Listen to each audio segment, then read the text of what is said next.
Charlie. Let's talk. It's the right talk. Charlie. Welcome. This is the Charlie James Show. Now we're talking. News Talk 98.9.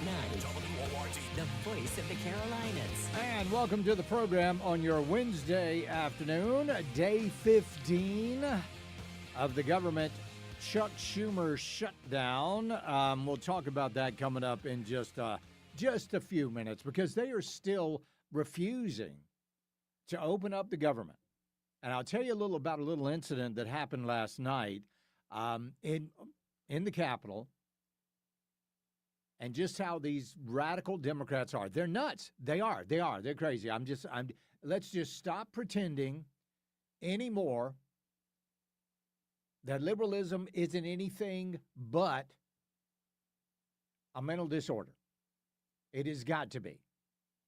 Absolutely. Well, we'll tell you about that coming up. But even now, I mean, listen to this. The drug cartels that have been declared a terrorist organization by the Trump administration. These folks are the ones that are really being hurt. Now, why would the drug cartels care about us deporting illegal immigrants? Well, I'll give you a perfect example. Nobody, when I was down in Yuma visiting the border wall, one of the Border Patrol agents told me that nobody gets to the southern border of the United States without the cartels knowing about it. They are in control of everything. So if you stop the illegal immigration trade here in the United States, guess what? Well, that's money out of the cartel's pockets.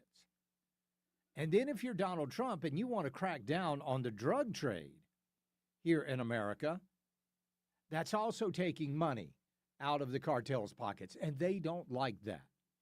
So what have they decided to do? Well, they decided to team up with some left-wing organizations and place bounties on ICE members' heads.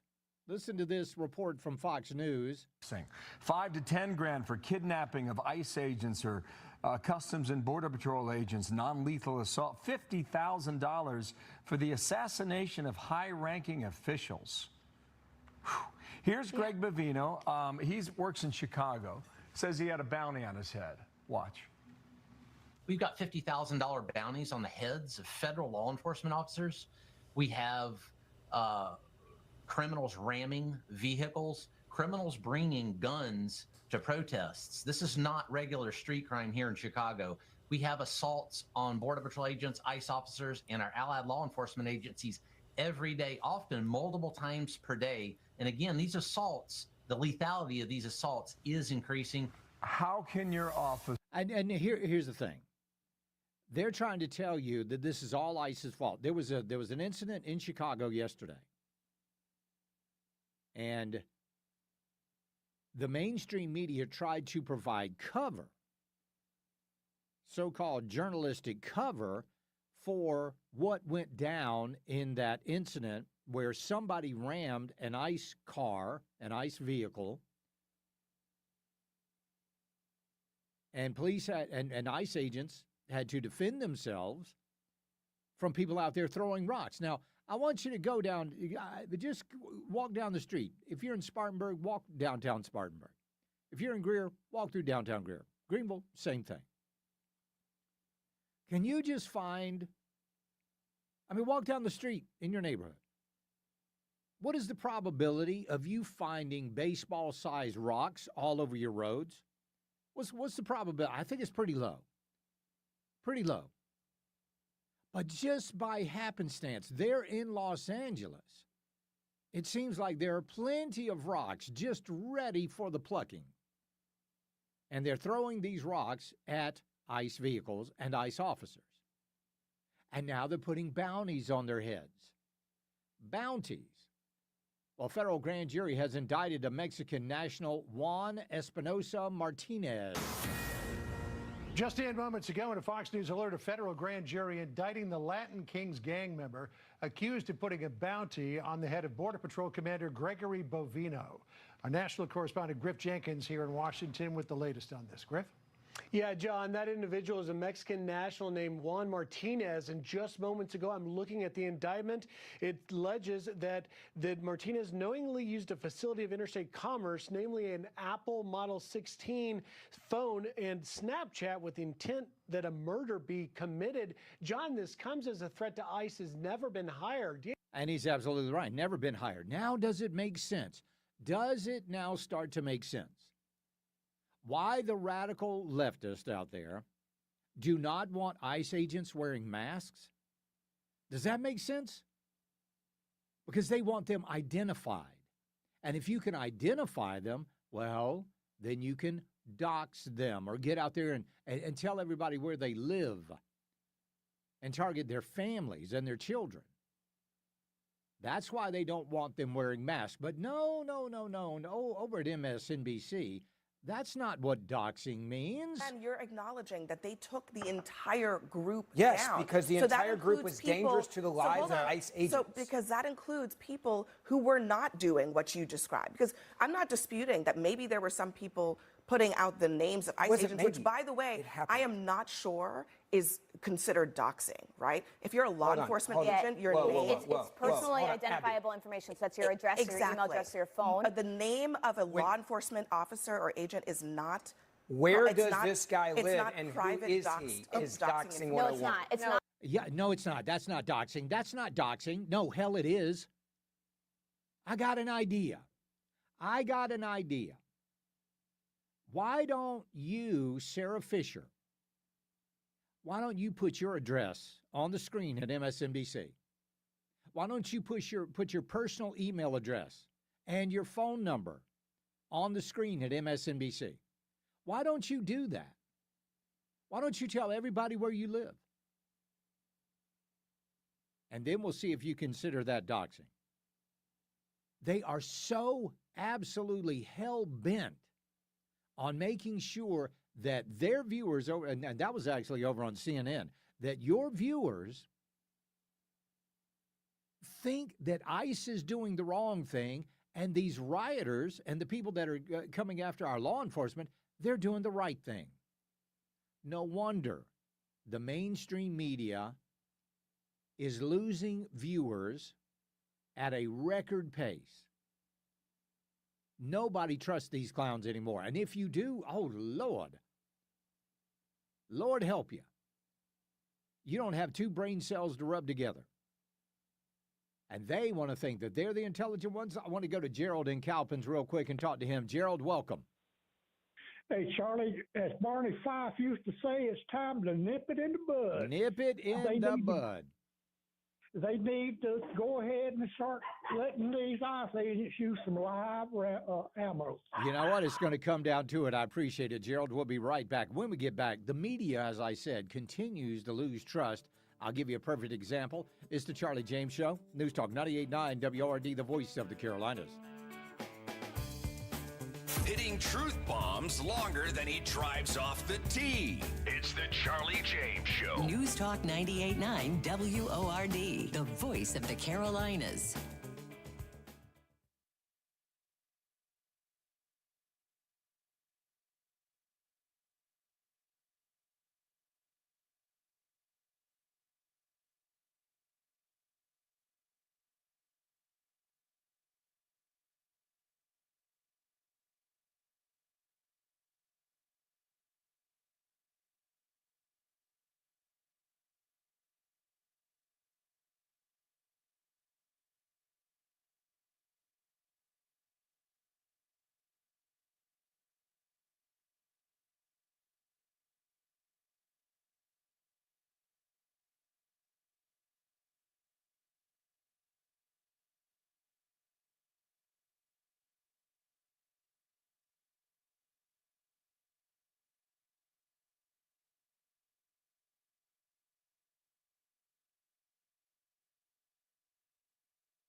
Interact on the Common Sense Retirement Planning text line. 800-905-0989. Text or call. One number does it all. 800-905-0989. This is the Charlie James Show on News Talk 98.9 WORD. The voice of the Carolinas. We just had a texter send me a message over on the text line, and it's kind of a common message that I get. I guess I probably maybe get one a month, but they got a message from our text line that says, you will no longer be receiving text messages from WORD. Well, let me explain to you kind of what happens with that.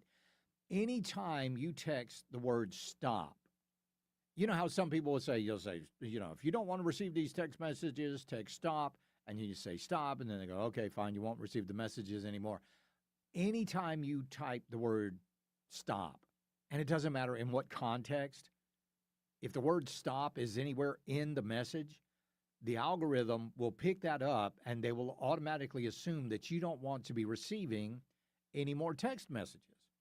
Well, all you got to do, but don't worry, you haven't been banned or blocked or anything like that. All you got to do is send us another text messages, and everything will be right back as rain, as normal. I see them all when they come in, so don't worry about that. Don't let that throw you. We are not doing anything weird there. It's just the way the algorithm is worded. So fear not, dear texter. Fear not. You're still with us. Well, the media, the mainstream media, is continuing to lose trust.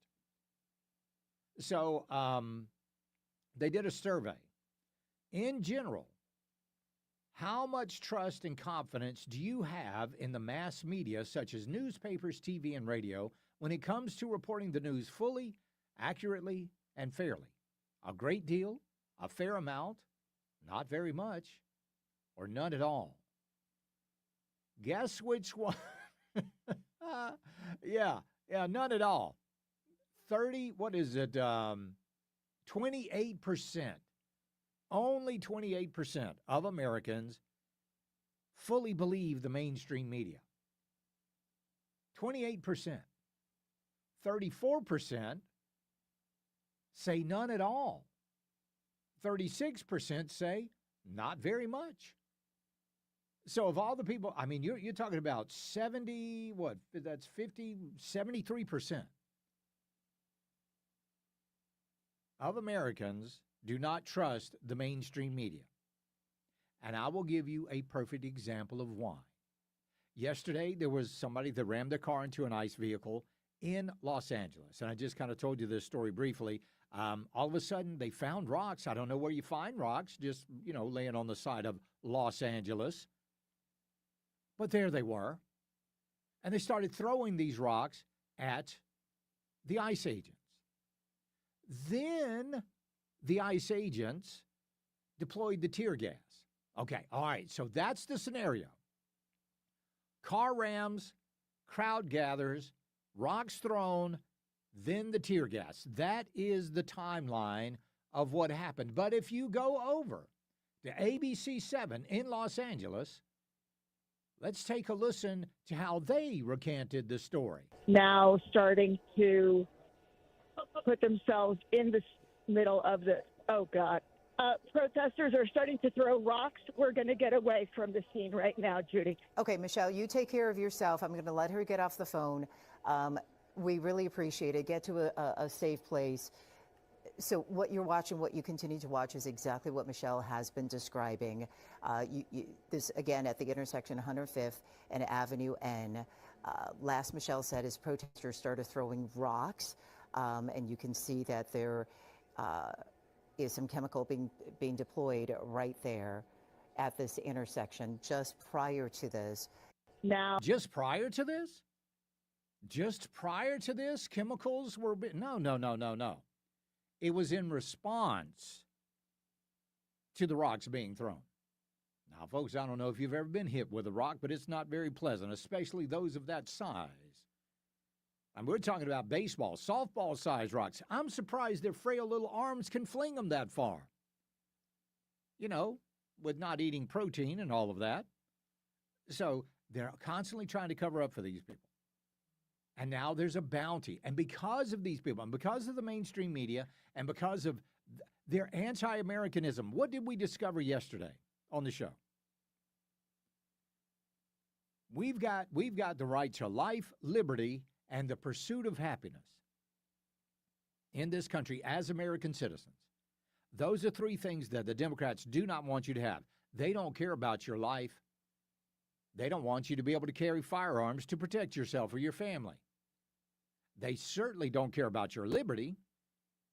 They want to take all of your freedoms away. Freedom of speech, Second Amendment, all of that. They'd be happy if you didn't have any rights at all. And the pursuit of happiness, just to be able to go about and live your life in the way that you want to live it without being bothered, well, they don't like that either.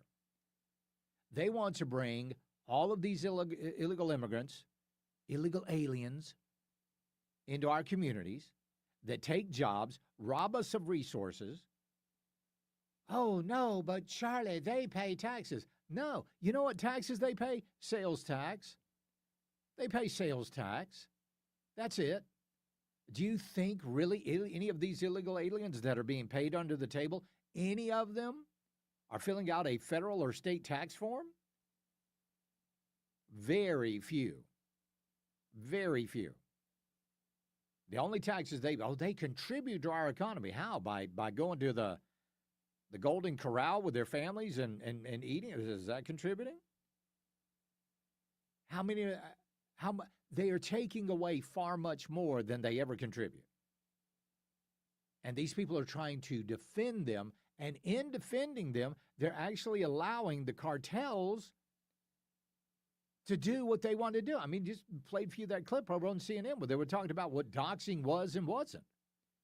If you put a picture of an ICE agent and ask for somebody's, address, that's exactly what that is. It's doxing. Oh, that's not. See, look, they always change the definition. When the definition doesn't suit their needs, they change the definition. Every single time without fail or exception. So, Democrats, once again, providing cover for leftist rioters. Federal agents did not deploy tear gas today for no reason. This was yesterday. For no reason. It was done to defend themselves. They're throwing rocks. They're throwing those big traffic barrels. They're throwing traffic cones. And here is Barack Hussein Obama talking about average street crime, just ordinary street crime. That's what he said. It's just ordinary street crime that's going on out there. No. It's a lot more than that. If you just try it. Try to throw a rock at a police officer and see what happens. Go to Greenville County. Now, I'm not advising anybody do this. Understand this. Don't do this. But if you were to throw a rock at one of Sheriff Hobart Lewis's deputies, what do you think would happen to you? Yeah, you don't want to know. You don't want to find out. You don't want to be in that situation. JJ said you're going to get 3 hots and a cot. That's it. That's all you're going to get. You are not going to be defended by the mainstream media. You're not going to be defended by me. But you do it in defense of an illegal alien?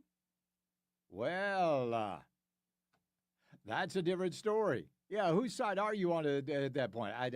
We know whose side they're on. They make that painfully obvious. Painfully obvious. Absolutely. So, anyway, just absolutely unbelievable. That's why only, 28% of Americans trust the mainstream media? This is the lowest it's ever been. You want to know why? Because this is the lowest they've ever been. They have never been as low morally, journalistically, or politically than they are right now. Did you know MSNBC was the only network that did not carry the Charlie Kirk Presidential Medal of Freedom ceremony yesterday? MSNBC. They didn't want it. They didn't want it. Yeah, what are they now? PMS now? Is it PMS now over there? I think they changed their name. They're PMS now. Oh. We love to report the news, but we got the cramps. We got the We got the cramps right now. We can't do it. We would love to be. Anyway, we'll be right back. It's the Charlie James Show. News Talk 98.9 WRD, the voice of the Carolinas. Honest views, trusted news. This is the Charlie James Show. On News Talk 98.9 WORD, the voice of the Carolinas.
Charlie Speaks. You listen on your time. Get the show on demand. Text podcast to 800-905-0989. The Charlie James Show on News Talk 98.9 WORD. The voice of the Carolinas.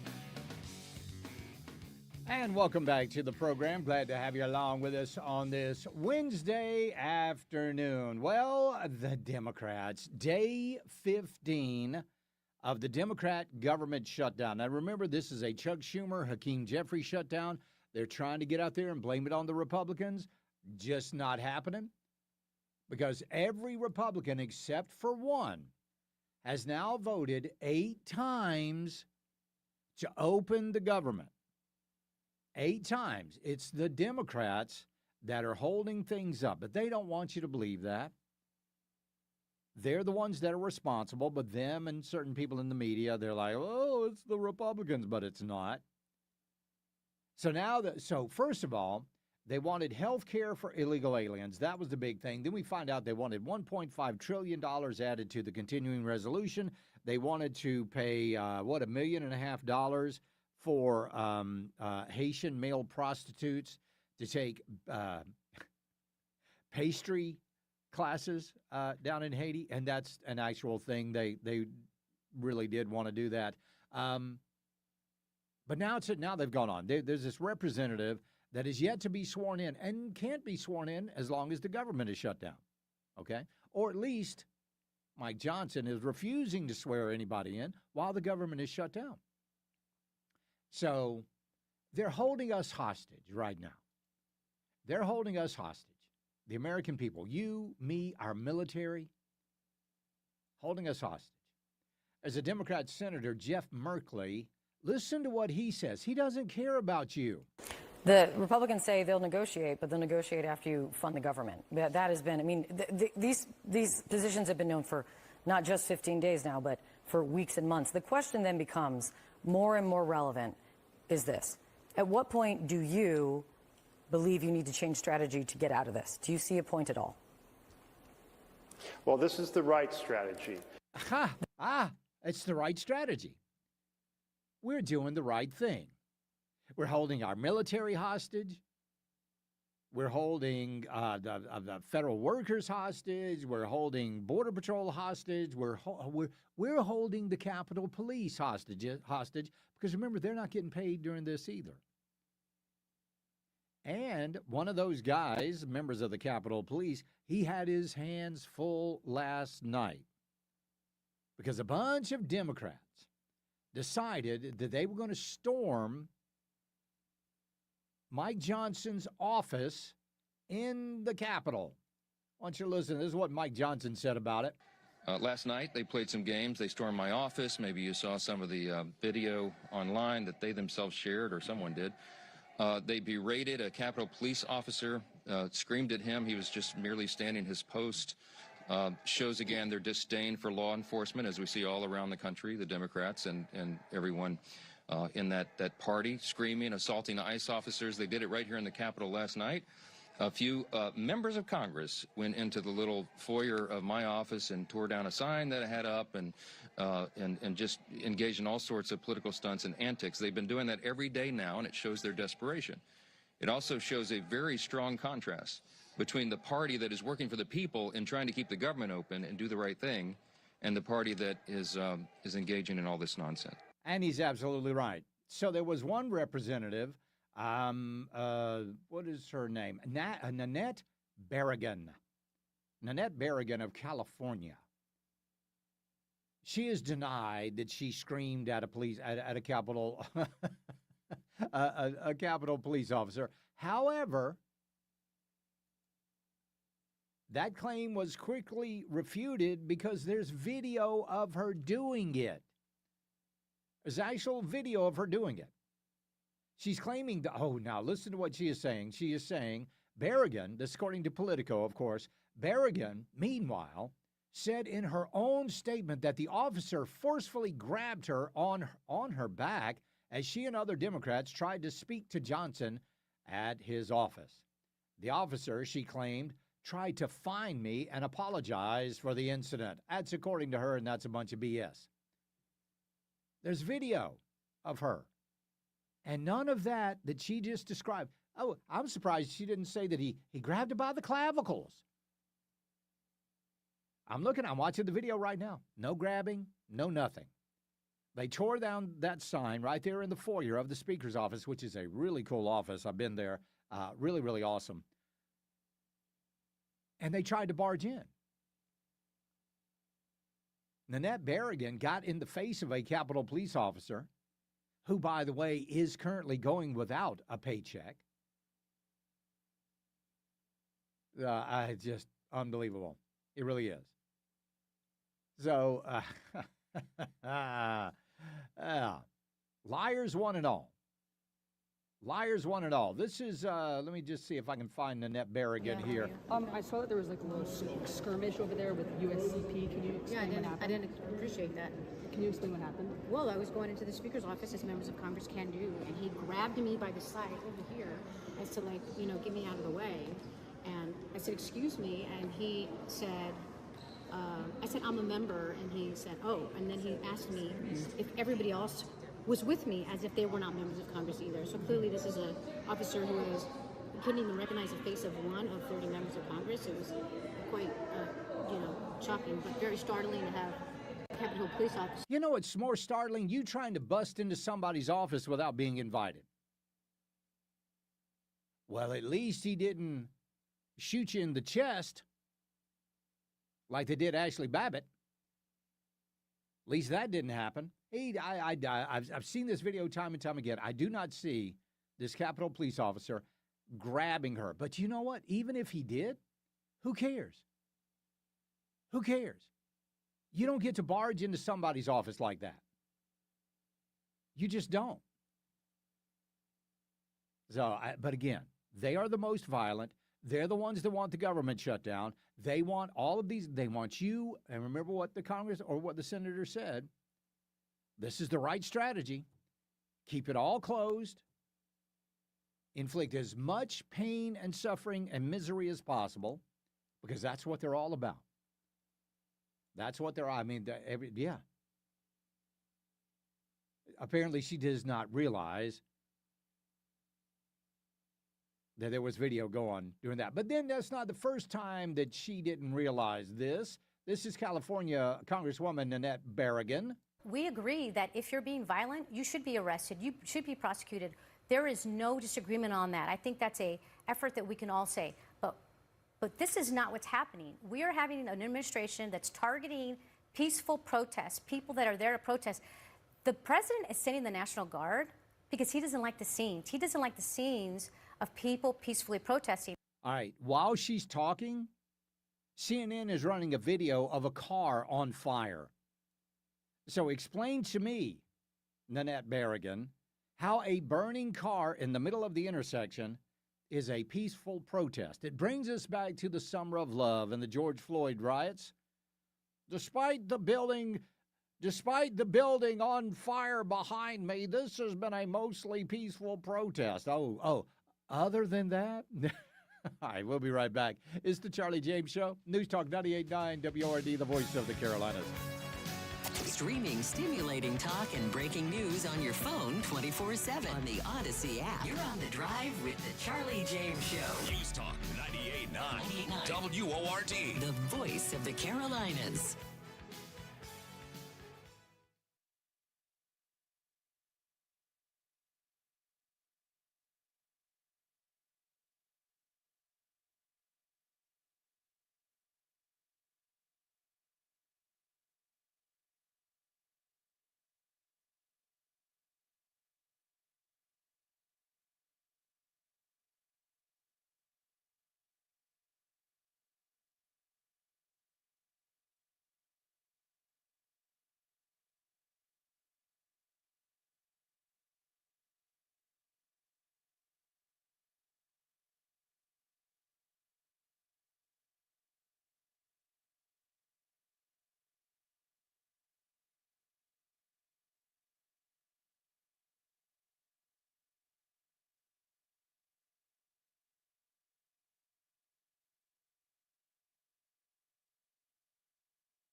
98.9. This is the Charlie James Show on News Talk 98.9 WORD. The voice of the Carolinas. And welcome back to the program. Glad to have you along with us on this Wednesday evening. Do you know what's Wednesday afternoon, rather?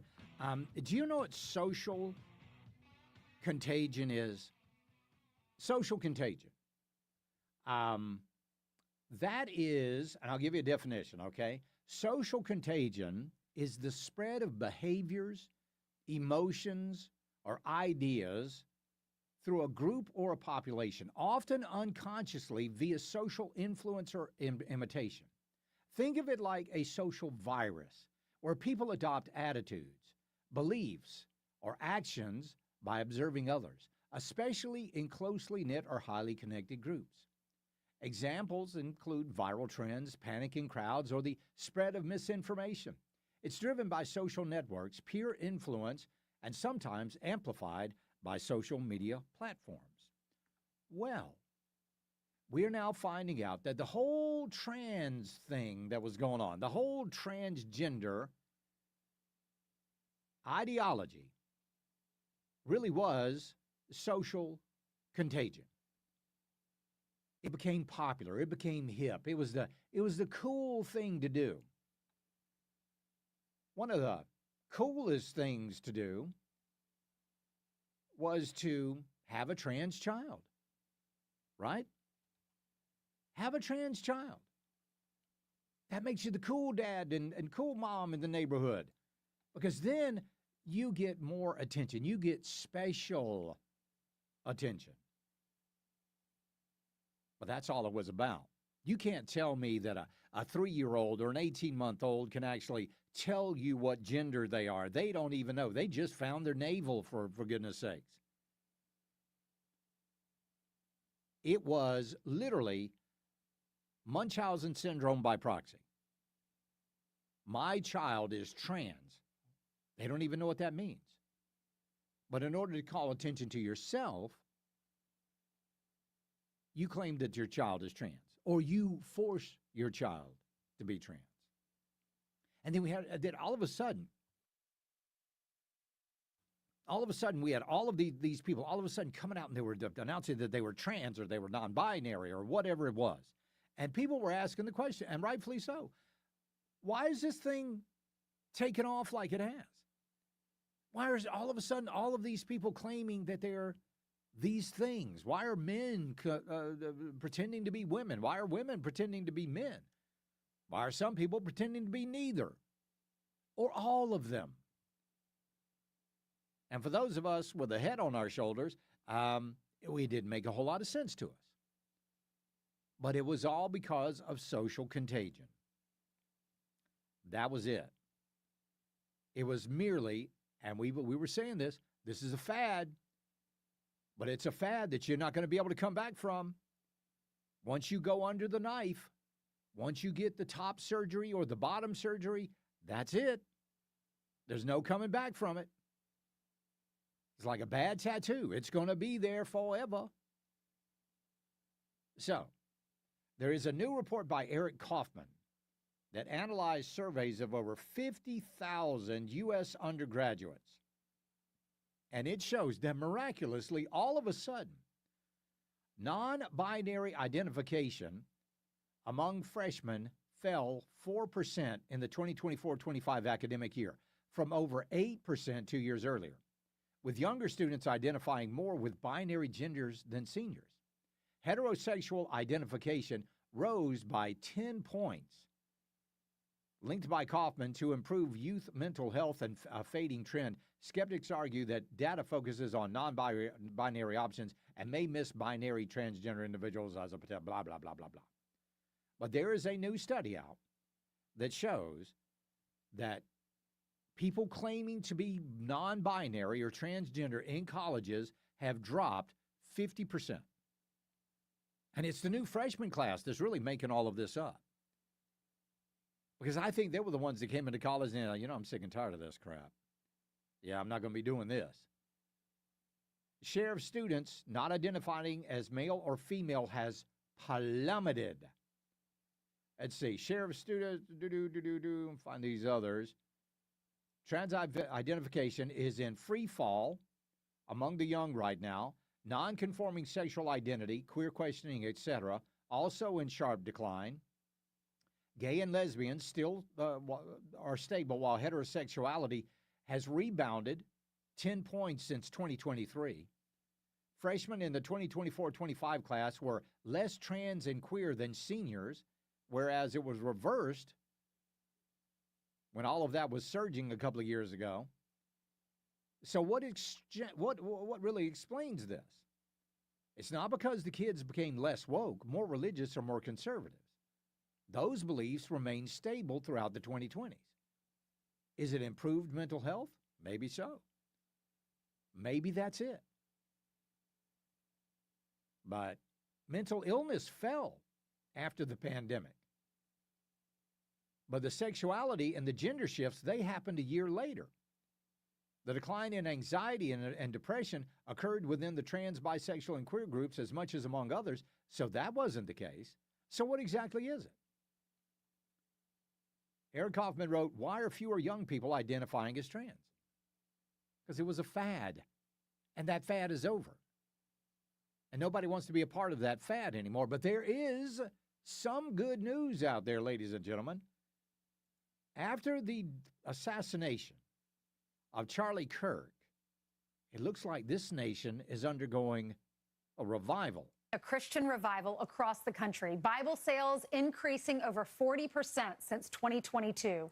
Religion app downloads surging nearly 80%. That increase since 2019. And Christian music Spotify streams up 50% from 2019. Our next... That's pretty amazing. Bible sales up. And we all know that after Charlie Kirk was assassinated, Bible sales went through the roof. I want to go to Cassandra in Greenville. Cassandra, welcome. Hi, Charlie. That's great news that you just gave us about the difference that's happening. But I have a question. I'd like your insights into this with this social contagion and why it came about. I know what I'm hearing, what we're all talking, is that it seems that perhaps there's a connection between Obama and Big Mike and deciding that we need to make this to normalize it. And also, I know, Biden's college roommate talked about Biden being speaking as a pedophile when he was in college, and that they've also normalized to the point of ridiculousness. What do you think about this? Could this be connected? Could this have been maybe something that was set to become this way on purpose to cover for them? Well, I don't know if that's the case. I have to look more into that. But I did notice this, Cassandra. Hospitals and hospital systems, they went full headlong into this. Vanderbilt Children's Hospital talked about what a cash cow it was getting kids in there for transgender surgery, because it wasn't just the surgery that they were making money on. It was the follow-up care, the hormones, the treatments after that. A lot of this you can lay right squarely in the lap of our medical system. It was nothing but a big moneymaker for them. Wow. And they kept pushing it. So horrific. It is. So it horrific. was horrific. I appreciate it, Cassandra. And JJ said, just like COVID, absolutely. Just like COVID. Did you notice? Yeah. During COVID, we had no flu. There was no flu. Flu just disappeared because it was just the COVID. That's all you could get was the COVID. You couldn't even get a splinter without being diagnosed. Oh man, hey doc, I got a splinter in my finger. Oh, that's not a splinter. No, that's COVID. I think you got COVID. So yeah, they were making money hand over fist. And some doctors, and I'm going to tell you a little bit more about this coming up, doctors, and we've said it, and we told you it was happening, but doctors were getting kickbacks for these vaccines. That is now official. When we get back, ICE agents in real danger. It's the Charlie James Show. News Talk 98.9 WORD, the voice of the Carolinas. 15 minutes of breaking news and stimulating talk begins every hour on The Charlie James Show. Afternoons 3 to 7 on News Talk 98.9. WORD, the voice of the Carolinas. 15 minutes of nonstop breaking news and stimulating talk kicks off every hour. News should be completely honest. Every weekday, mornings and afternoons. Only on News Talk 98.9 WORD. The voice of the Carolinas. There you go again. President Reagan was right. Liberals just can't help themselves. There's only one reason these Columbia swamp creatures are spending so much money attacking Senator Lee Bright. It's because he's a conservative and he's effective. Lee Bright stopped dead the largest tax increase in state history. Lee Bright skillfully used Senate rules to force over $200 million away from pet projects and into road repairs. And despite an onslaught by liberal media, Lee Bright fought to protect women and girls from having to use the same restroom as men claiming to be female. Lee Bright has always been a determined defender of our freedoms. That's why Lee has been endorsed by Sheriff Hobart Lewis, the National Association of Gun Rights, and the NRA. We can't afford another yes man in the state Senate. Let's elect a proven conservative fighter and drain the Columbia swamp. Paid for by Bright for SC Senate. He's Donald Trump's #1 enemy in Congress, Chicago politician Dick Durbin. Now, Durbin has a new scheme. He's doing the dirty work to benefit corporate megastores. Durbin's bill could cut corners on your credit card security, putting your personal data at risk. Big chain retailers and warehouse stores want to inflate their profits, and liberal Dick Durbin would help them do it. Tell senators, say no to the megastores and Dick Durbin. Paid for by the Electronic Payments Coalition. Hey, what's up, flies? This is David Spade. Dana Carvey. Look, I know we never actually left, but I'll just say it. We are back with another season of Fly on the Wall. Every episode, including ones with guests, will now be on video. Every Thursday, you'll hear us and see us chatting with big-name celebrities. And every Monday, you're stuck with just me and Dana. We react to news, what's trending, viral clips. Follow and listen to Fly on the Wall everywhere you get your podcasts. News Talk 98.9 WORD. The voice of the Carolinas. Always live on the free Odyssey app. WYRD FM. WYRD HD1. Spartanburg. Greenville. Anderson. Clemson. From the Carolinas 24/7 News Center. 15 minutes of nonstop breaking news and stimulating talk. Begins now on News Talk 98.9 98.9 WORD. Here's this hour's big story.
News Talk 98.9. WORD Business News.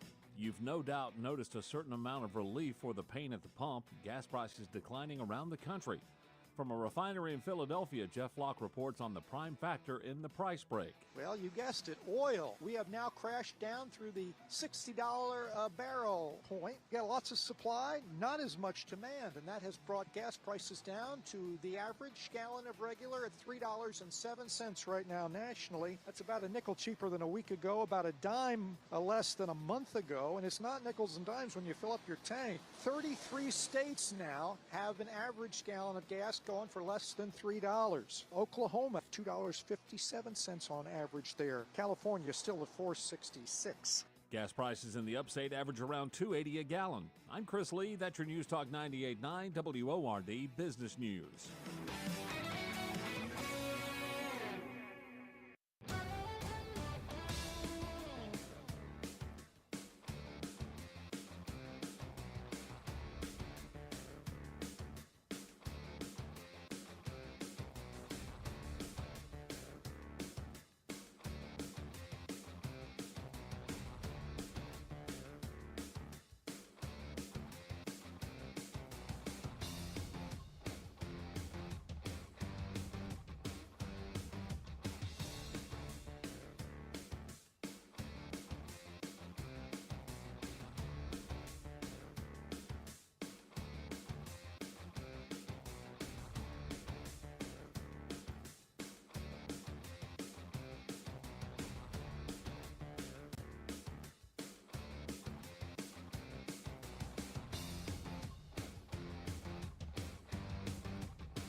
Hey, Charlie. Let's talk.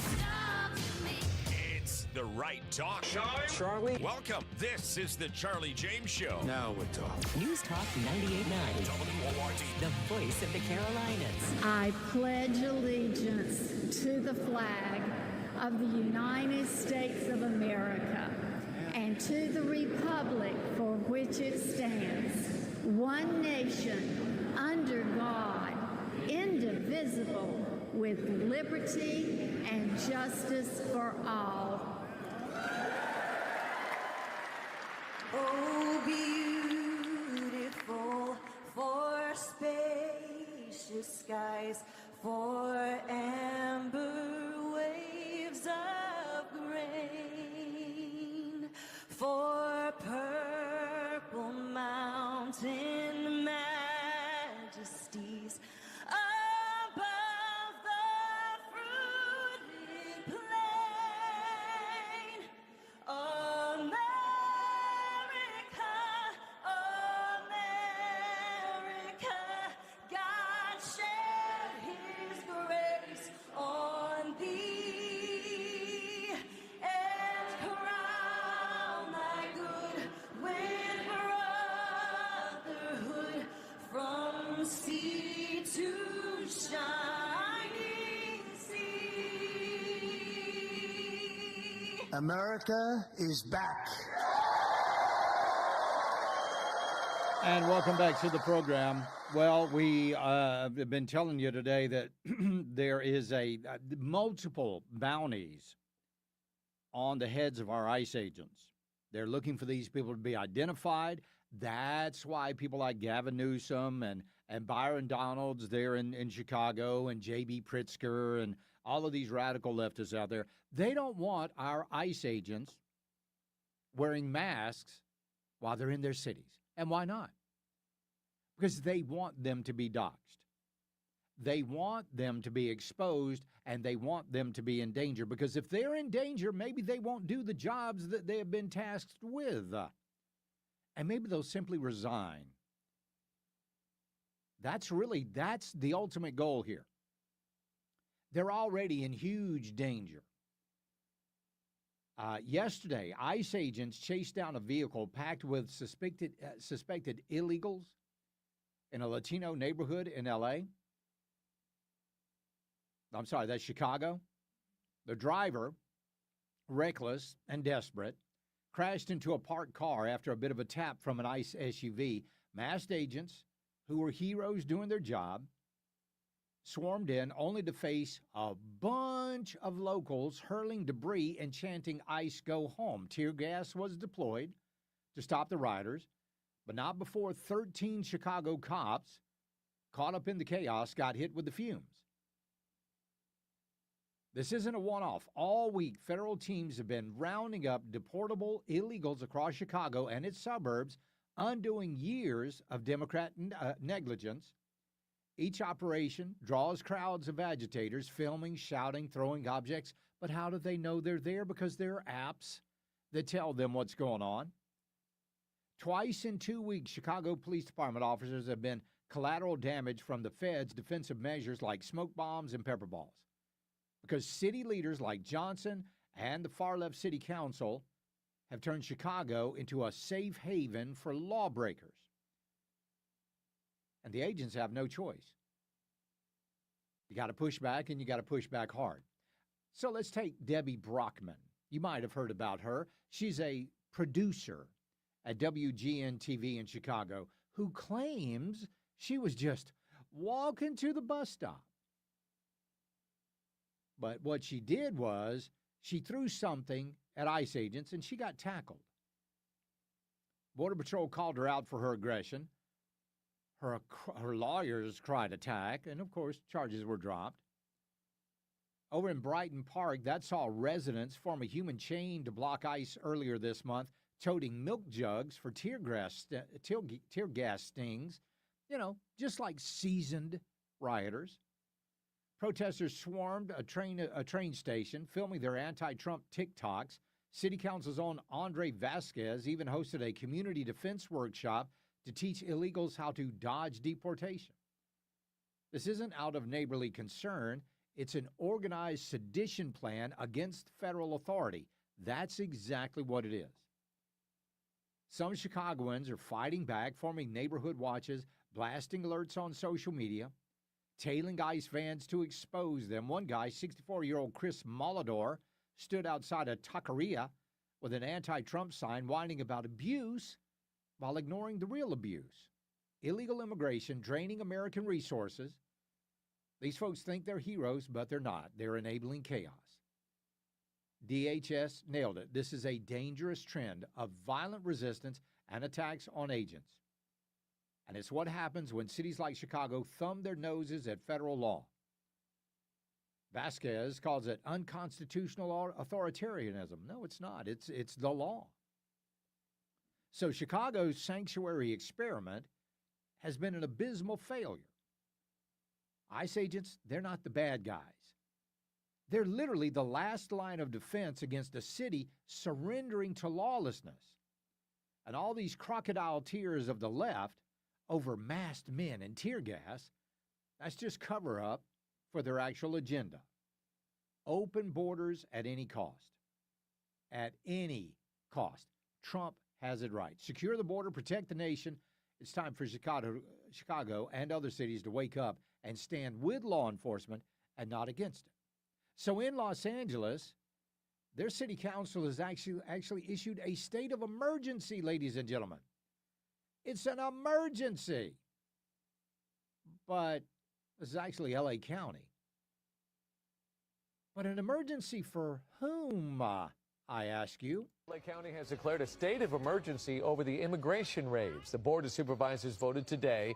Board members say the raids are preventing people from going to work and forcing some businesses to close.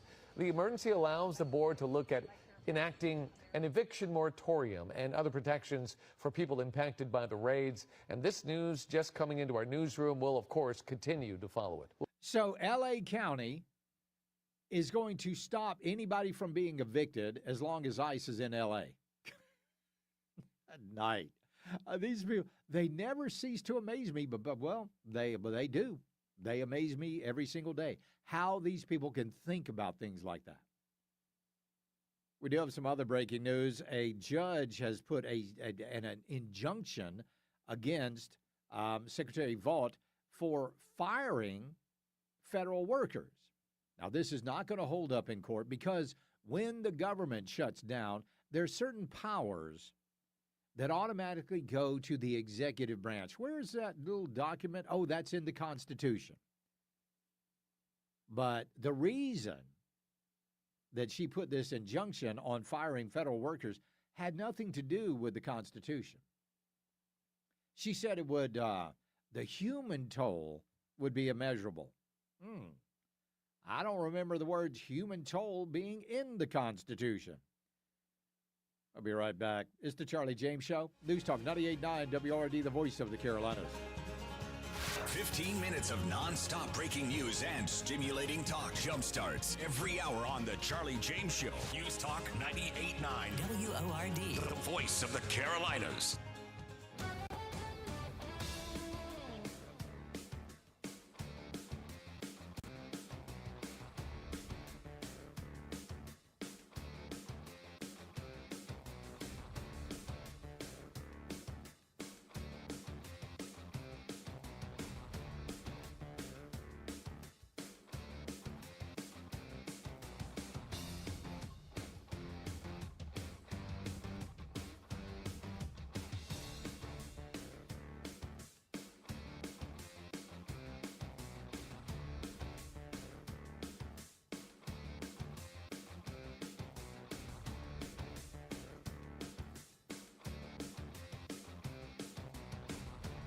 The Mike Gallagher Show. He's your happy conservative warrior. What a difference a president makes. About a year ago, poor Joe Biden was claiming nothing can be done about the border. Enter Donald Trump. In 2025, the U.S. may well be on track to see the first year of negative net migration in 50 years. Breaking news and what to make of it. Don't miss the next Mike Gallagher Show. Weekdays at 10, right after Tara, on News Talk 98.9 WORD, the voice of the Carolinas. Hey, everybody, it's Charlie James. Listen, if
Ingles, low prices, love the savings.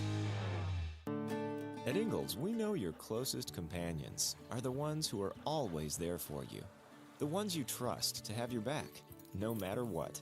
Who make the hard times a little softer, and the good ones, somehow, a little better. Injured? Just call Joy Law Firm. 864-888-8888. Get ready, Carolina. The world's largest fully suppressed range day is back. It's CanCon, November 7th and 8th at Clinton House Plantation. 2 full days. Over 100 suppressors, over 200 firearms, and unlimited chances to pull the trigger, all for just $50 a day, or $85 for both days. Meet the industry's top manufacturers like Rugged, SIG, FN. Test drive the latest gear before you buy, and even challenge the pros in head-to-head competitions. CanCon Carolinas. Come shoot suppressed all day long. Tickets at CanConEvent.com. He's Donald Trump's #1 enemy in Congress, Chicago politician Dick Durbin. Now, Durbin has a new scheme. He's doing the dirty work to benefit corporate megastores. Durbin's bill could cut corners on your credit card security, putting your personal data at risk. Big chain retailers and warehouse stores want to inflate their profits, and liberal Dick Durbin would help them do it. Tell senators, say no to the megastores and Dick Durbin. Paid for by the Electronic Payments Coalition. You're listening to Leaf Filter Radio, and the guru of gutter protection himself, Chris Coonahan, is here to take your most pressing leaf-related questions. Hey, everybody, Chris here. I understand we have Ron on the line. Ron, where are you calling from? Uh-oh. Ron, are you calling from a ladder? Well, I was. I wanted to ask Chris what I need to do to get my gutters ready to have leaf filter installed. Oh, Ron, you don't have to do anything. A Leaf Filter Trusted Pro will come out and clean out your gutters, realign and seal your gutters, and install Leaf Filter, America's #1 gutter protection system. So I didn't need to get on this ladder? Ron, Leaf Filter Trusted Pros are in your neighborhood and ready to help. Just visit leaffilter.com/deal to schedule your free gutter inspection and get up to 30% off. Thank goodness. What was that site? To get this special radio offer, go to leaffilter.com/deal for your free gutter inspection today and get up to 30% off. That's leaffilter.com/deal for up to 30% off. leaffilter.com/deal. See representative for warranty details. Let's go! You're still glowing, flirting, grooving. You still got it. But your immune system weakens as you age, making it harder to fight flu, pneumococcal pneumonia, RSV, and COVID-19. Vaccines are a key part of any health routine and help strengthen your immune response. Ask your doctor or pharmacist which vaccines you need. Schedule in minutes at vaxassist.com. Sponsored by Pfizer. Hear that? That's Mike. He took ZzzQuil Pure Z's, so now he's sleeping soundly on a Sunday night. ZzzQuil Pure Z's are fast-acting melatonin gummies with a complementary botanical blend to help Mike get the sleep he needs to wake up refreshed and ready to conquer Monday. Let's do this Monday. ZzzQuil Pure Z's, just for sleep. Really great sleep. These statements have not been evaluated by the Food and Drug Administration. These products are not intended to diagnose, treat, cure, or prevent any disease. Use as directed. Text or call. One number does it all. 800-905-0989. This is the Charlie James Show on News Talk 98.9 WORD. The voice of the Carolinas. I told you last hour that only 28% of Americans trust the mainstream media to give them fair and accurate news. And I'll give you a perfect example. J.D. Vance was this past weekend on with George Stephanopoulos over there, and listen to how this exchange went. I don't know what tape you're referring to, George. I saw media reports that Tom Homan accepted a bribe. There's no evidence of that. And here's, George, why fewer and fewer people watch your program and why you're losing credibility. Because you're talking for now 5 minutes with the Vice President of the United States about this story regarding Tom Homan, a story that I've read about, but I don't even know the video that you're talking about. Meanwhile, low-income women can't get food because the Democrats and Chuck Schumer have shut down the government. Right now, we're trying to figure out how to pay our troops because Chuck Schumer has shut down the government. You are focused on a bogus story. You're insinuating criminal wrongdoing against a guy who has done nothing wrong instead of focusing on the fact that our country is struggling because our government's shut down. Let's talk about the real issues, George. I think the American people would benefit much more from that than from you going down some weird left-wing rabbit hole where the facts clearly show that Tom Homan didn't engage in any criminal wrongdoing. It's not a weird left-wing rabbit hole. I didn't insinuate anything. I asked you whether Tom Homan accepted $50,000, as was heard on an audio tape recorded by the FBI in September 2024, and you did not answer the question. Thank you for your time this morning. No, George, I said that I don't. Up next, we'll be right. Oh, and then they just cut him off.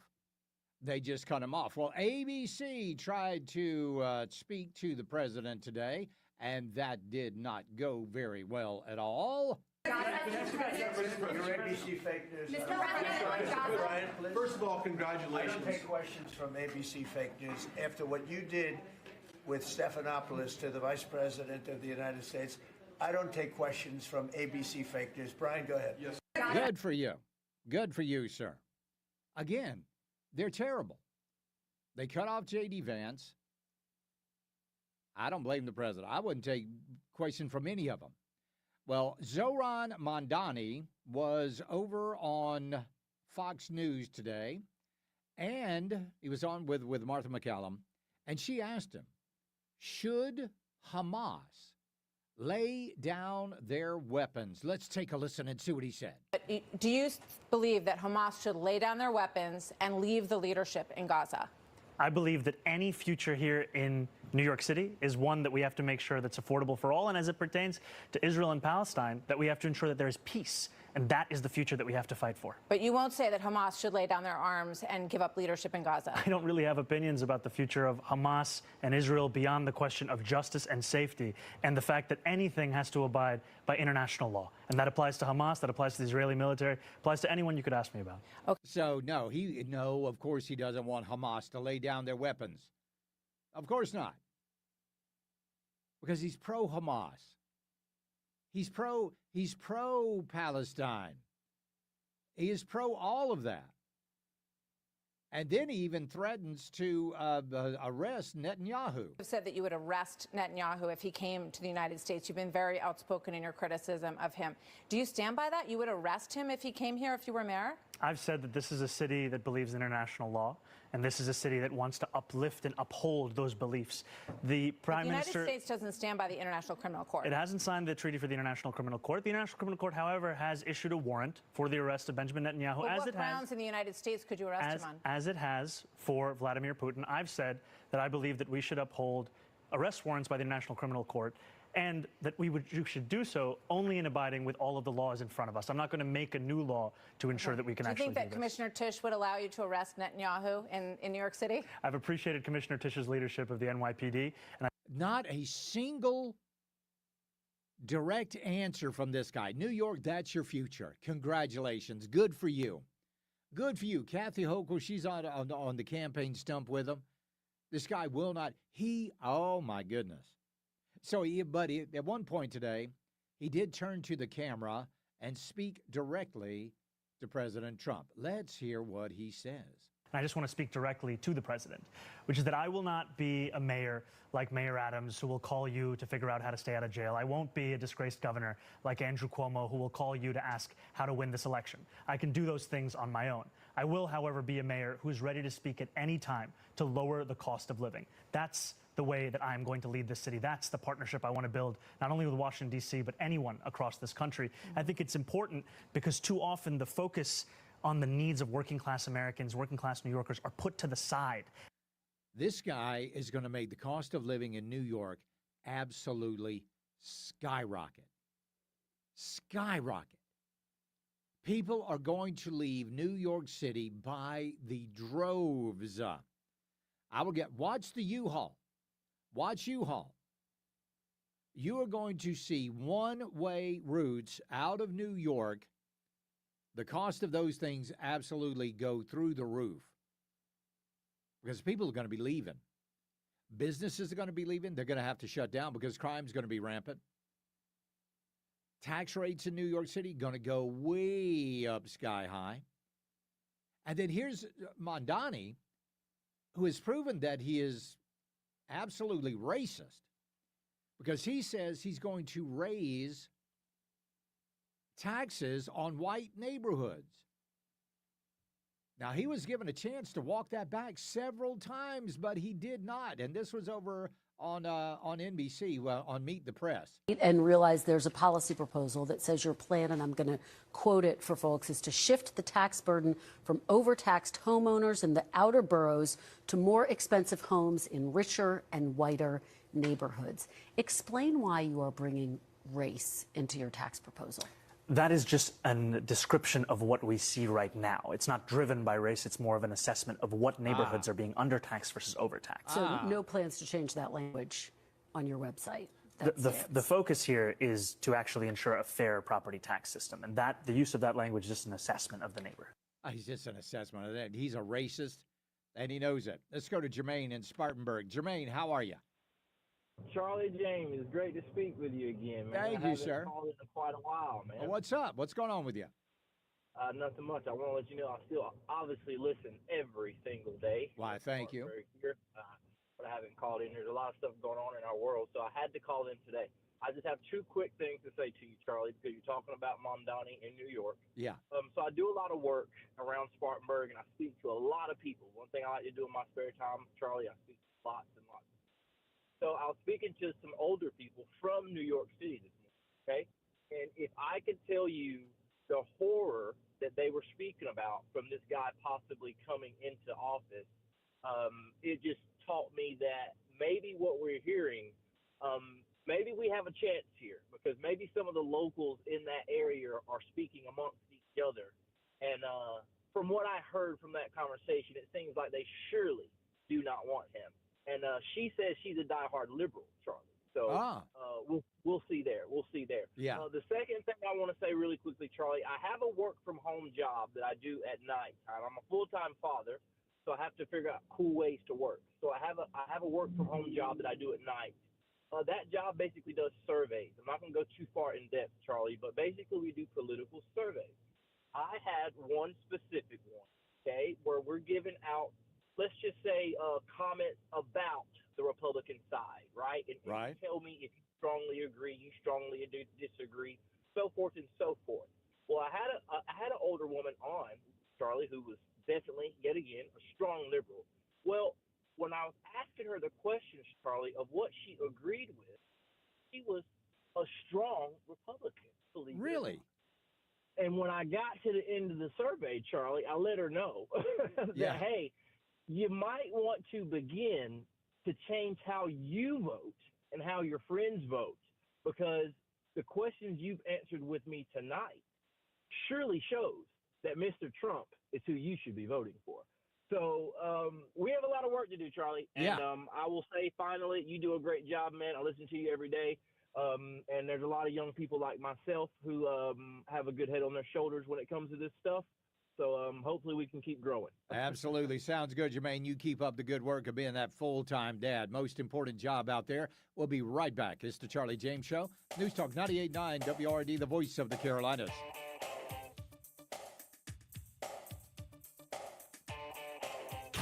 When he's not mowing his yard, he's mowing down liberal nonsense. It's the Charlie James Show on News Talk 98.9 WORD, the voice of the Carolinas.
From the Ingalls Market Studio, Kristen Clear from Clemson to Cowpens and Clinton to Kings Mountain. This is News Talk 98.9 WORD, the voice of the Carolinas.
You're listening to Leaf Filter Radio, and the guru of gutter protection himself, Chris Cunahan, is here to take your most pressing leaf-related questions. Hey, everybody, Chris here. I understand we have Ron on the line. Ron, where are you calling from?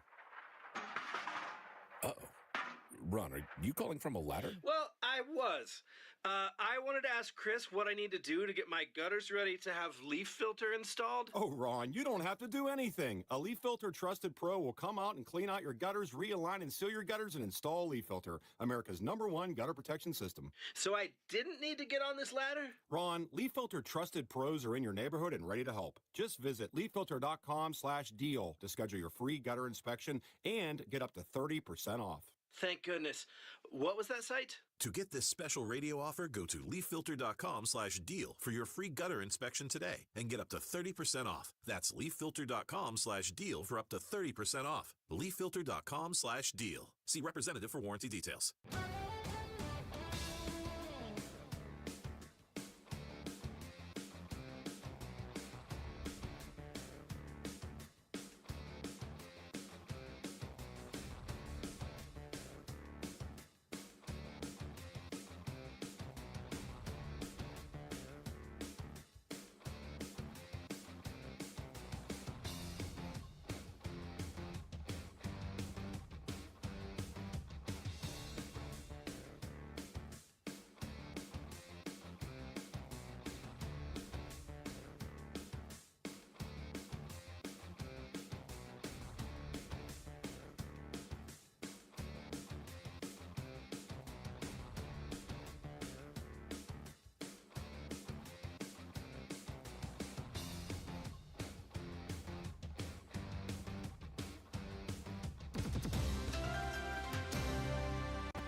Charlie Speaks. You listen on your time. Get the show on demand. Text podcast to 800-905-0989. The Charlie James Show on News Talk 98.9 WORD. The voice of the Carolinas. And welcome back to the program. One of the things during the Biden administration was all those missing kids. All those missing children. How many were there? 300,000 missing children under Joe Biden? That's pretty amazing. And when was the last time you heard anybody from the Biden administration say anything about it? Was there a task force? Well, you had a border czar in Kamala Harris who did absolutely nothing. But did they ever address the issue of the missing children, the unaccompanied minors who came across the border during Joe Biden and Alejandro Mayorkas's open borders policy? No, they never did. They didn't even want you to know about it. But the Trump administration is actually doing something about it. This is Tom Homan, our border czar. Children. I looked at the numbers just yesterday. We've located over 23,000 of them. So 23,000 locations of the 300,000. Well, President Trump's committed. We're not going to stop till we find every one of them, or at least run every lead down on those 300,000 children. That's a big plus for the administration, because the last administration wasn't even looking for them. So, but as far as with Chicago's coming along with every other sanctuary city. President Trump is committed that we're going to focus and prioritize sanctuary cities, because that is where the problem is. We know for a fact they're releasing public safety threats to the streets every day rather than handing them over to ICE so we can deport them. He's absolutely right. 300,000 missing kids. Well, FBI Director Kash Patel made this announcement at the White House today. You had 8,700 arrests of violent criminals. You had 2,200 firearms seized off the streets permanently to safeguard our communities. You had 421 kilograms of fentanyl seized. Just to put that in perspective, that's enough to kill 55 million Americans alone. You had 45,000 kilograms of cocaine seized. And thanks to our Department of Justice partners, you had 2,100 indictments in 3 months, from June to September alone. Mr. President, that in and of itself would be historic for a 4-year presidency. You did that in 7 months because you let good cops be cops, and you partnered us with the right people at the Department of Justice to put the handcuffs on and bring them to court and put them in prison. And if that weren't enough, when you look at the year, for the entire 7-month period that we're talking about here. If you look at the past 4 years of the Biden administration, 16,000, 17,000, 15,000, 15,000. That's the number of arrests year over year of violent felons in this country for the Biden administration. Mr. President, in 7 months, you have 28,600 arrests of violent felons in just 7 months alone because of your leadership and the dedication of the men and women at the FBI who want to go out there and do the job they were prevented from doing because that department used to be weaponized and politicized. And this is what happens when you take out the fangs of weaponization. This number is historic by every metric. 28,000 people have been arrested, violent felons alone. And then when you go over there and look at some of these charts, if you don't mind, I'll just hop over here. He also goes to point out that they have found an additional 5,400 children. That is a 30% increase year over year over the last administration. Violent crimes against children arrests alone are skyrocketing. They're up. Kash Patel also unveiled amazing overall crackdown on crime. In 3 months, 8,700 arrests for violent criminals, 2,200 firearms seized off the streets permanently. You had 421 kilograms of fentanyl. And then when you look at what happened in Memphis and Washington, D.C., what a huge turnaround. Now, remember, Memphis, they might have complained a little bit about the crackdown. But Memphis knew exactly what was going on in their city. And federal law enforcement came in. They cleaned it up. They threw people in jail. They found drugs. They found illegal firearms. And now Memphis is a lot safer than it was just a month ago. Washington, D.C., wildly safer than it was a month ago. But how about Chicago? Are they safer? Because you've got J.B. Pritzker and you've got Byron Donalds and all those people. It's Wednesday. 3 people in Chicago have been shot and killed, 12 shot and wounded, 15 shot, total homicides 3. This month alone, 16 people shot and killed, shot and wounded 59, total shots 75, total homicides 19. Year to date, 302 people shot and killed, 1,310 people shot and wounded, total shot 1,612, total homicides 361. A person is shot every 4 hours on average in Chicago. A person is murdered every 19 hours and 5 minutes in Chicago. But they've got the audacity to come along and say Chicago is safe.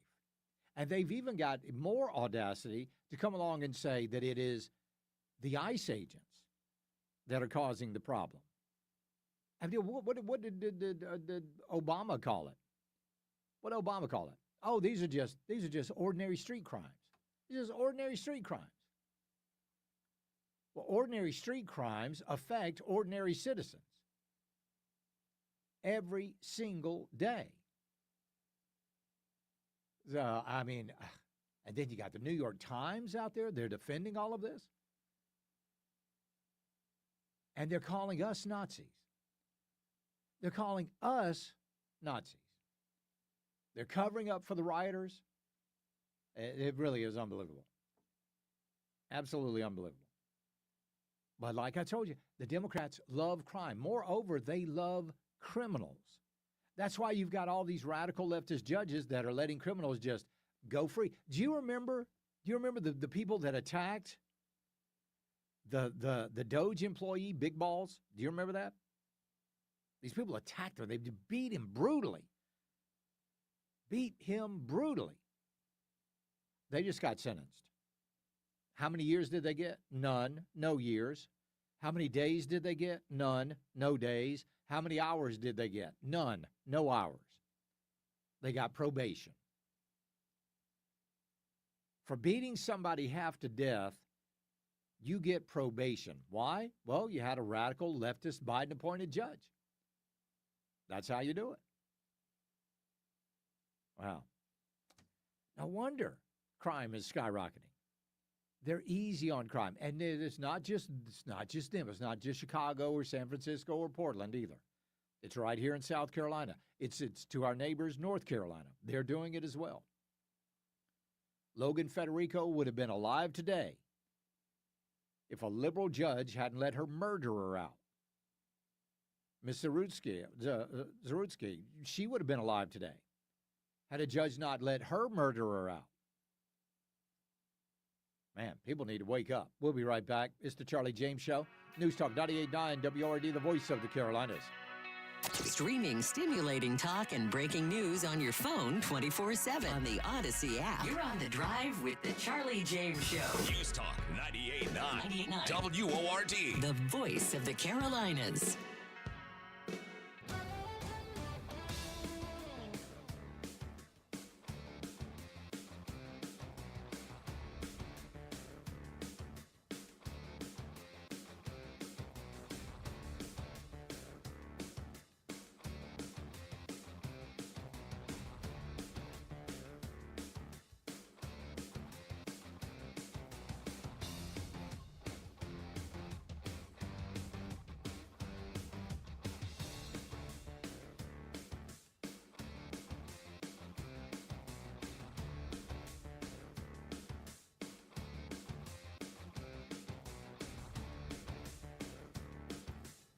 You've been at it all day, and you're on your 17th bag of leaves.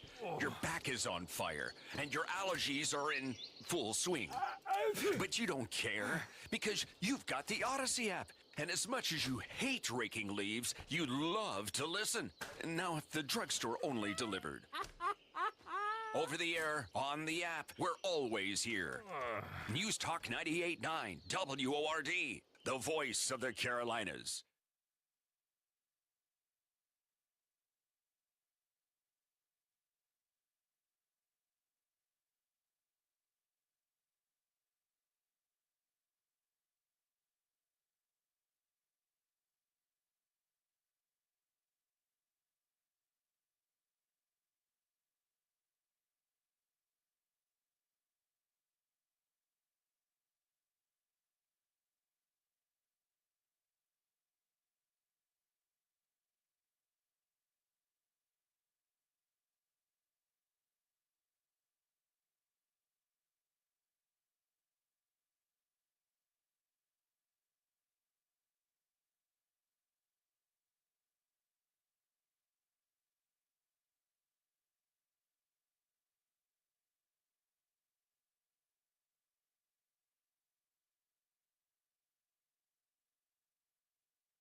With stocks at all-time highs, this bubble won't deflate, it will detonate, and that could blow up your life savings, which is why you need a common-sense retirement roadmap. Call us, 235-2790, or go to csrp.info for an appointment in Greenville, Spartanburg, or Anderson. Crime, potholes, politicians behaving badly. South Carolina's sick and tired of it.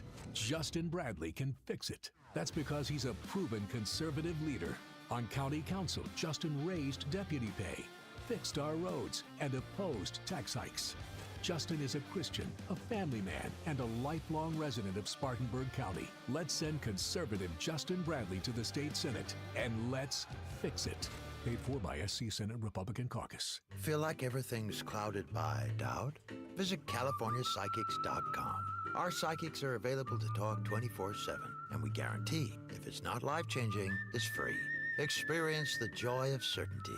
California Psychics. We asked parents to share their journey of adopting teens. They changed who I am because I can't see life without them in it. Visit adoptuskids.org to learn more. Brought to you by Adopt U.S. Kids, the U.S. Department of Health and Human Services, and the Ad Council. Wesley Financial Group is not a law firm, and Chuck McDowell definitely not an attorney. This is Chuck. If someone talked you into buying something really silly and you want to get out of that silly little thing, my advice, get the facts. Call me and I'll send you our timeshare exit kit absolutely free. Inside, you'll learn how timeshare works and all your options for cancellation. Call Wesley now for your free timeshare exit information kit. 800-384-9393. That's 800-384-9393. This message is brought to you by Bimini's Oyster Bar, 100 Villa Road, Greenville. You don't have to go to the ocean to eat great seafood.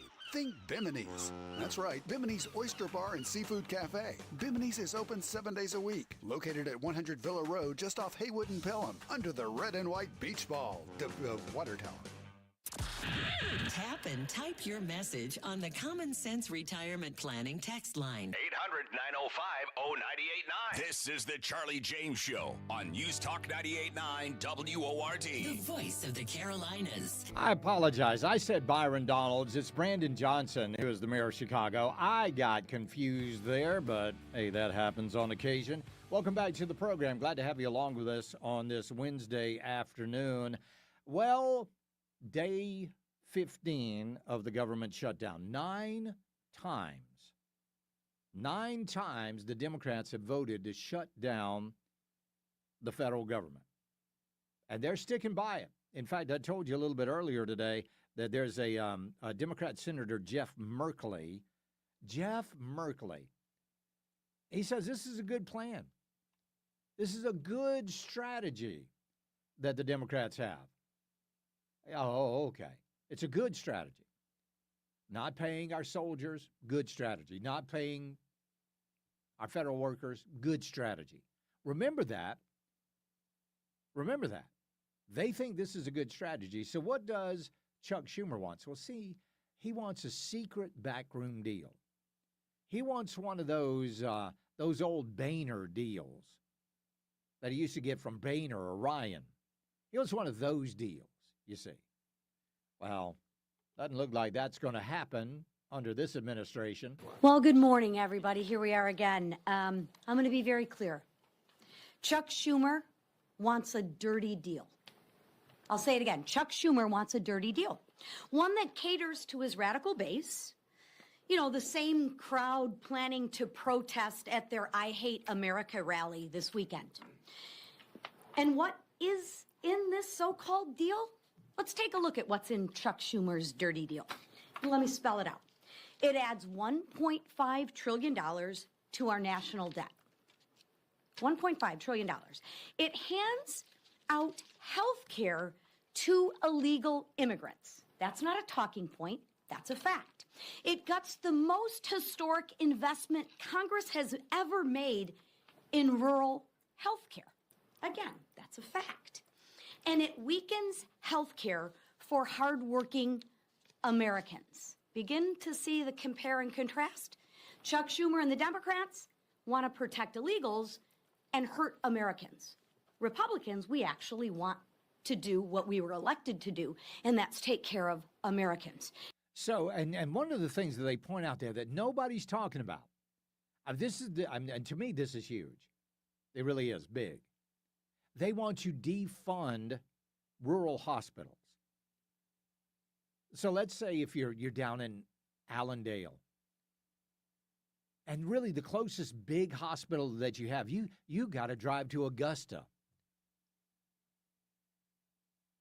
to get to a big hospital.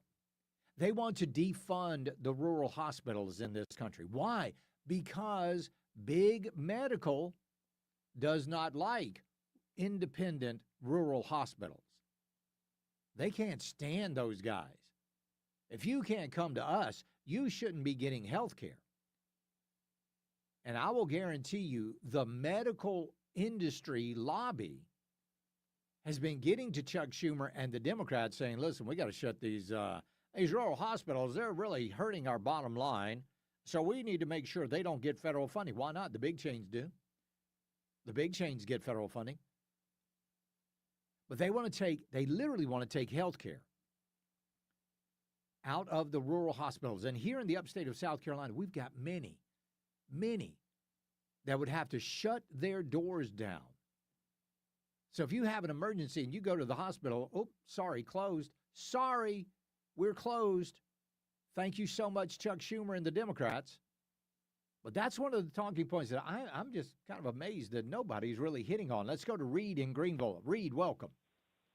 Hey, just a quick comment. I mean, I know there are people that are affected by this, but for a bunch of us non-essentials out here in the hinterland, this government shutdown hadn't done one iota of change in my life. I haven't noticed anything. And they can stay shut down for, months as long as it'll save millions and billions of dollars. But you know what? I don't think, and I appreciate it, Reed. It's not going to take months. It's going to take 3 more days.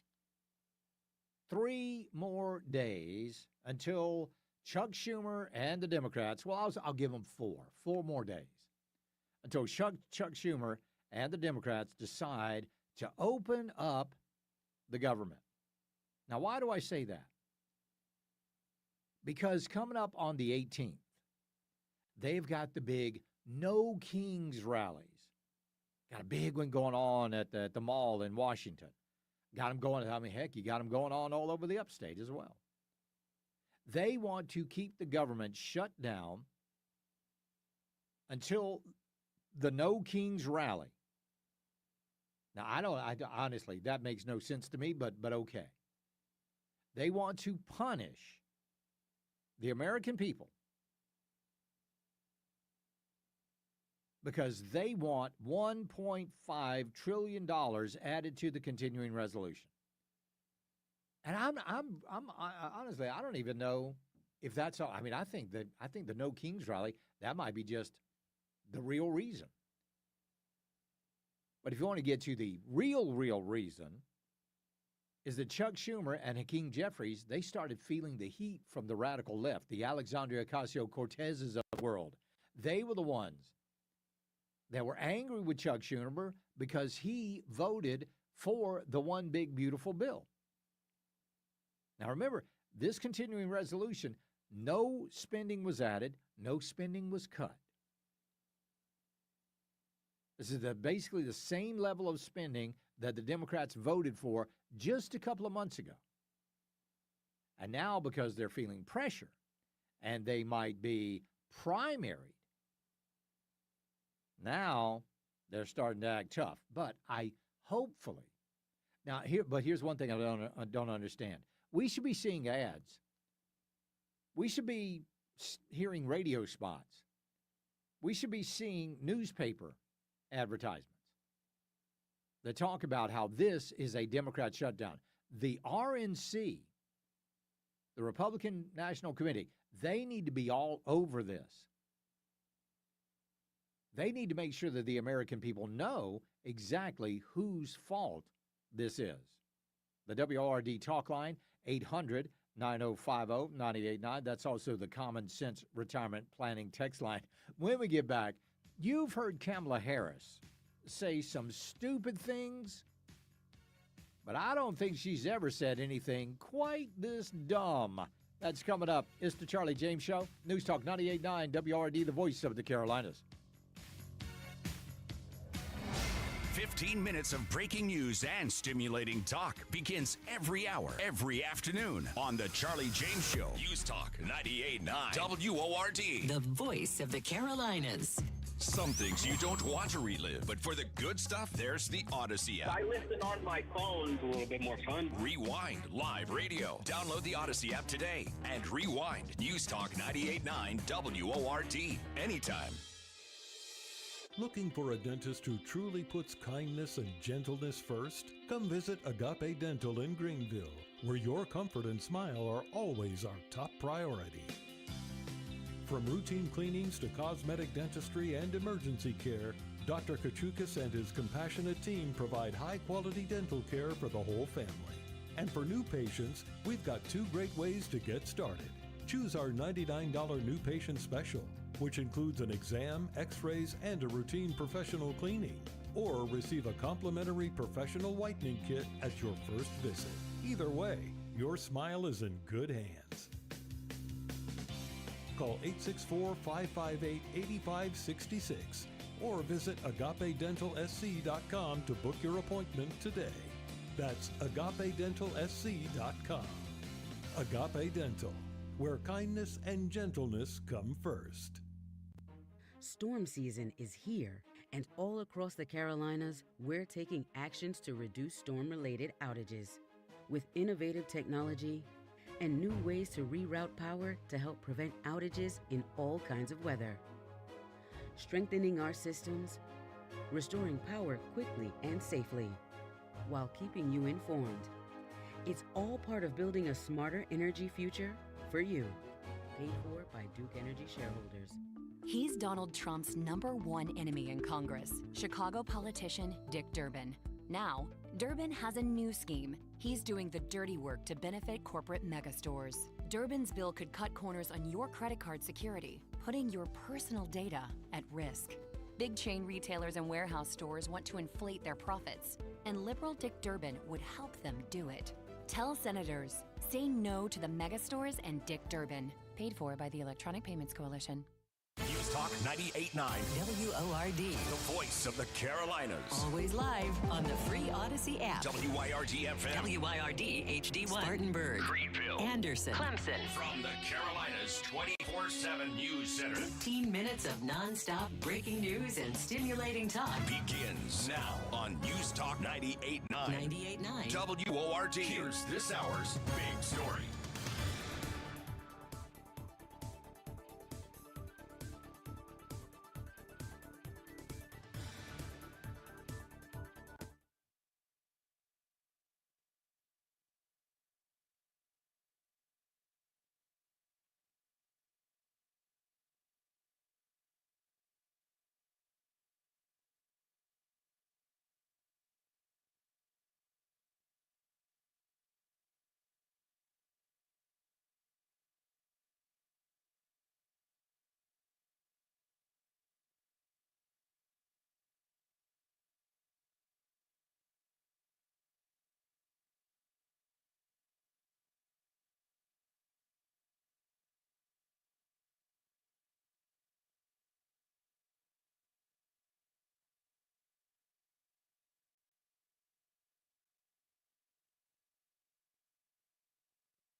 News Talk 98.9. WORD Business News. A leading manufacturer of industrial electrical products is expanding its Lawrence County operation. MAS Designs, a subsidiary of Tokyo-based Midensha Corporation, is headquartered in Gray Court. It delivered the first shipment from its plant on Old Lawrence Road in 2020. It has since become a prime source of high-tech switching and power management components for factories and electric utilities across the U.S. The just-announced expansion, a $9.2 million investment, will create 43 new jobs. The South Carolina Manufacturers Alliance is joining forces with the State Chamber of Commerce. The governor's office announced the merger yesterday, saying a new organization officially entitled South Carolina Manufacturers and Commerce represents nearly 1,000 businesses serving markets around the world. I'm Chris Lee. That's your News Talk 98.9 WORD Business News.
Hey, Charlie. Let's talk.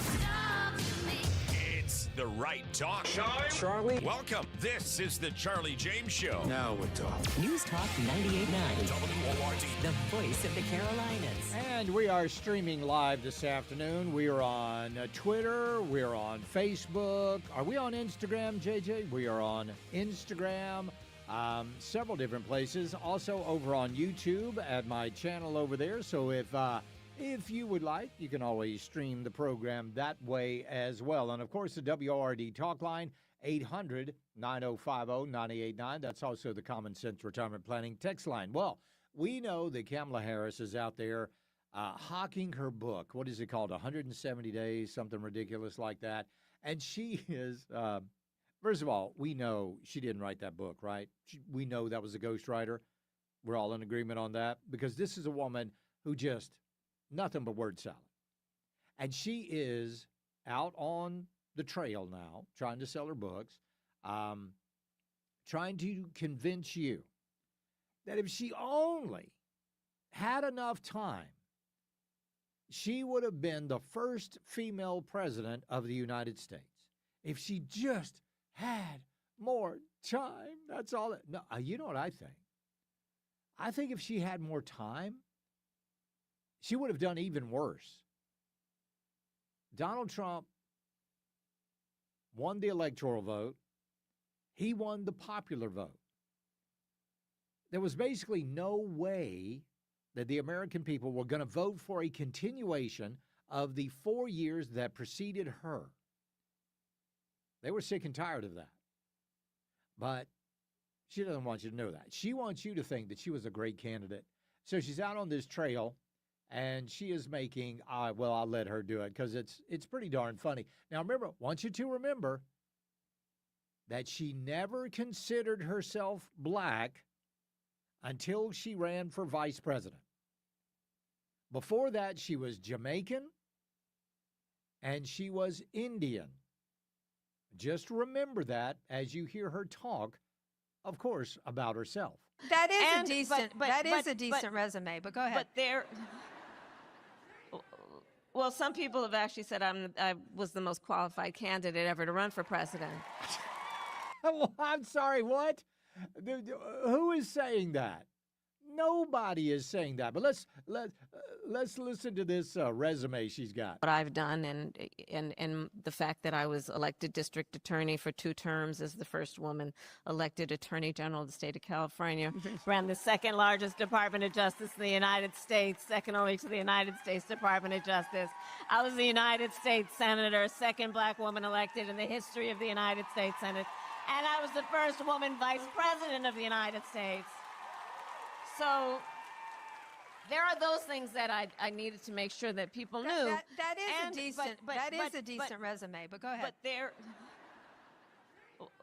well, some people have actually said I was the most qualified candidate ever to run for president. Yeah, sure, that is hilarious. Oh, that makes me want to laugh like Kamala Harris. Poor hubby. Poor hubby.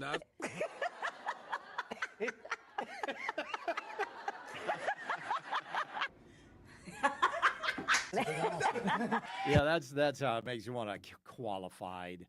This woman couldn't put. Oh well, she often fails to mention that was when she was Attorney General of the state of California. She threatened and actually put parents in jail because of truancy of their kids.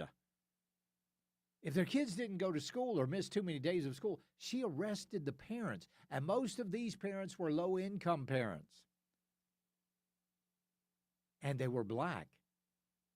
And then there's also the report, as Tulsi Gabbard pointed out during the debates, she actually kept people in jail illegally beyond their sentence in order to get free work for the state of California.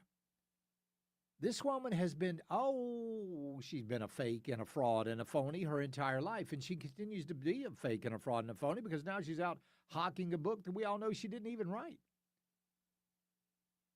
So, and remember, she was the woman that was supposed to be in charge of broadband connectivity.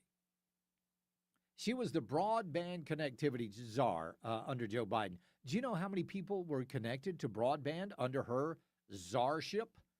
0. Absolutely none.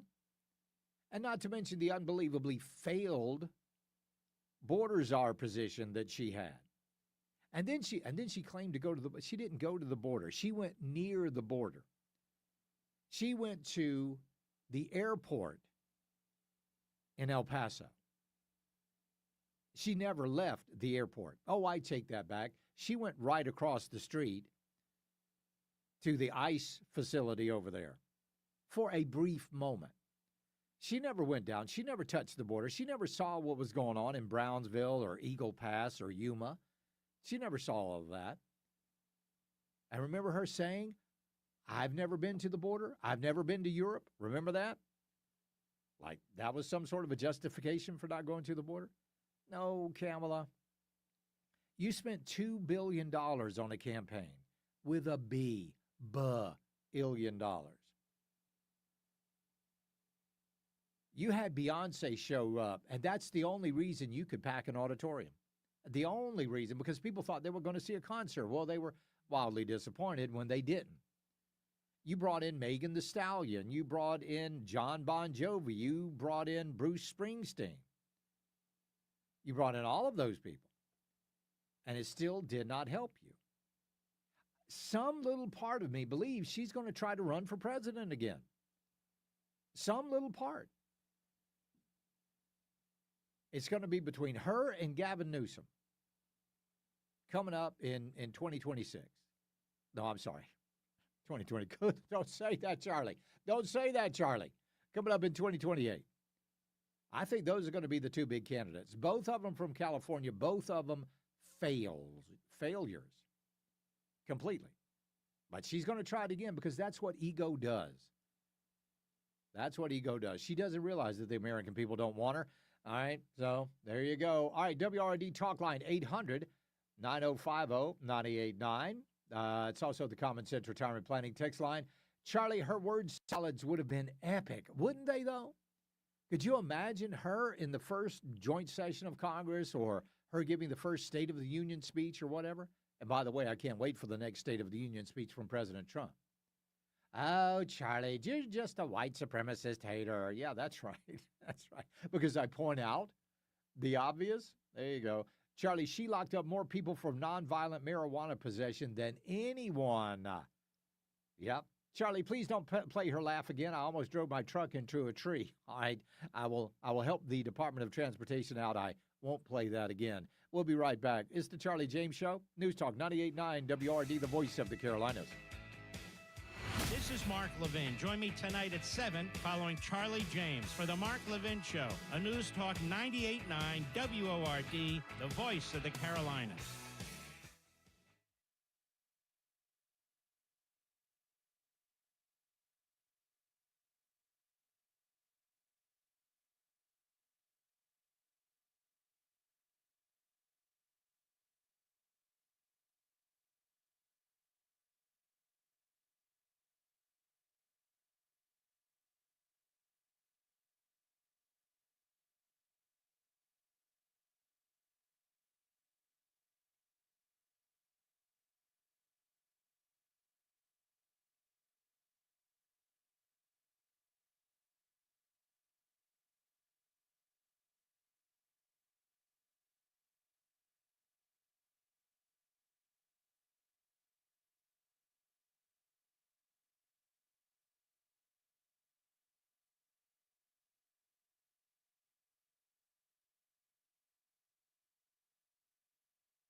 Chat with Charlie. 800-905-0989. Save it on your phone. This is the Charlie James Show, only on News Talk 98.9 WORD. The voice of the Carolinas. And welcome back to the program. Well, there is some good news. There is some good news here in America because we all know that the assassination of Charlie Kirk touched a lot of people. And it got a lot of conversation going on among people who ordinarily weren't involved in the conversation. And they started looking up what Charlie Kirk was all about. And they started realizing that this guy was onto something. And they started doing their research. And I don't know if I can directly contribute all of this to the assassination of Charlie Kirk. But there is a revival of sorts happening in America.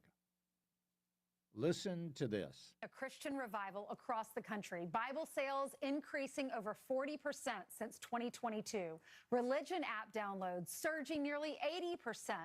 That increase since 2019. And Christian music Spotify streams up 50% from 2019. Our next...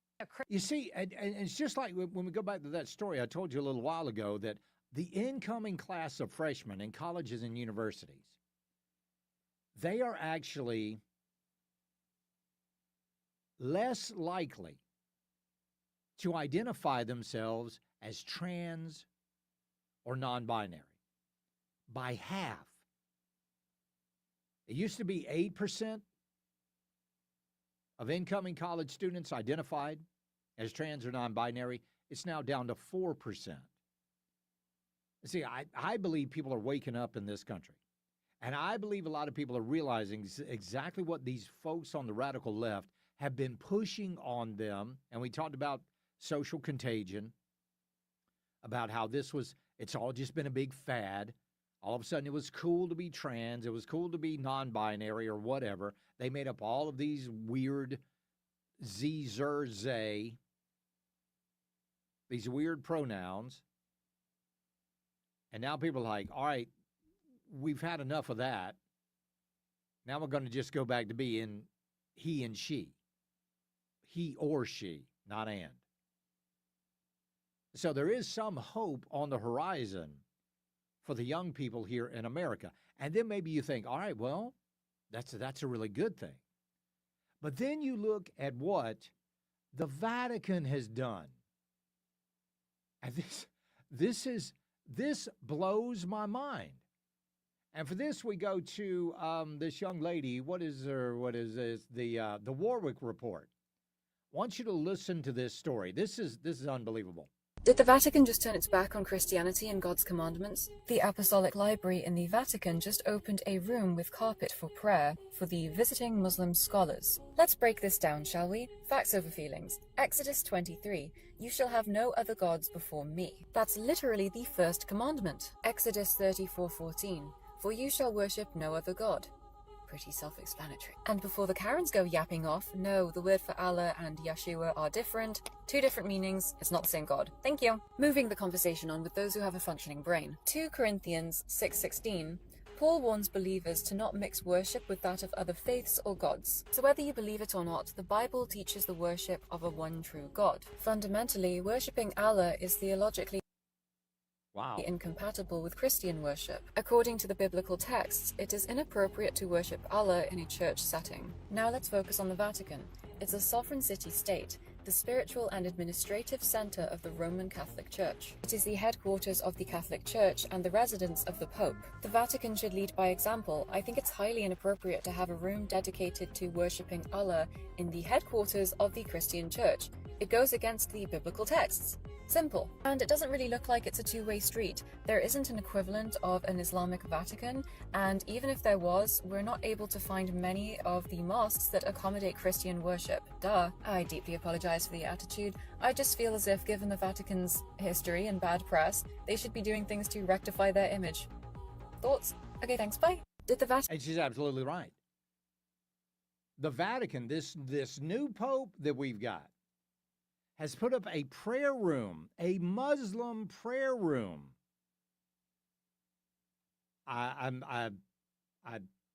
Wow. That just blows my mind. It really does. How can you say, and you find me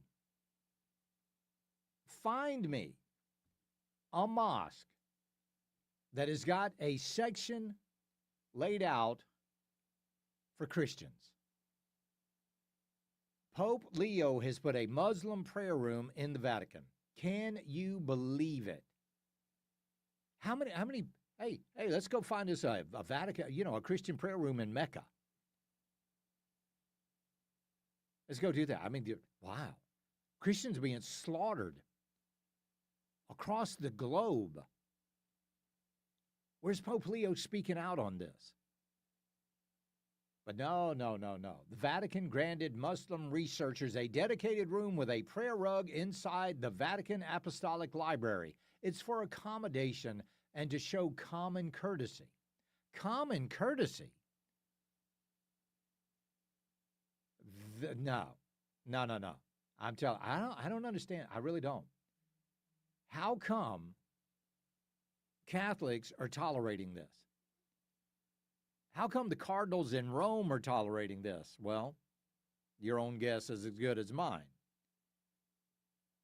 But it really does. I mean, here is supposed to be the head of the Christian church in the West, the Catholics, and their Pope. Yeah, well, good to be a Protestant these days, I guess, right?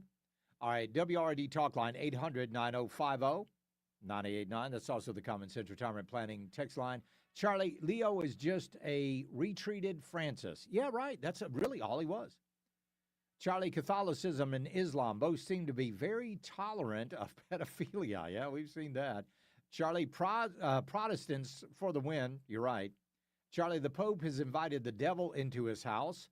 You are exactly right. Charlie, further evidence that the Catholic Church is the Church of Revelation 17 nobody wants to admit.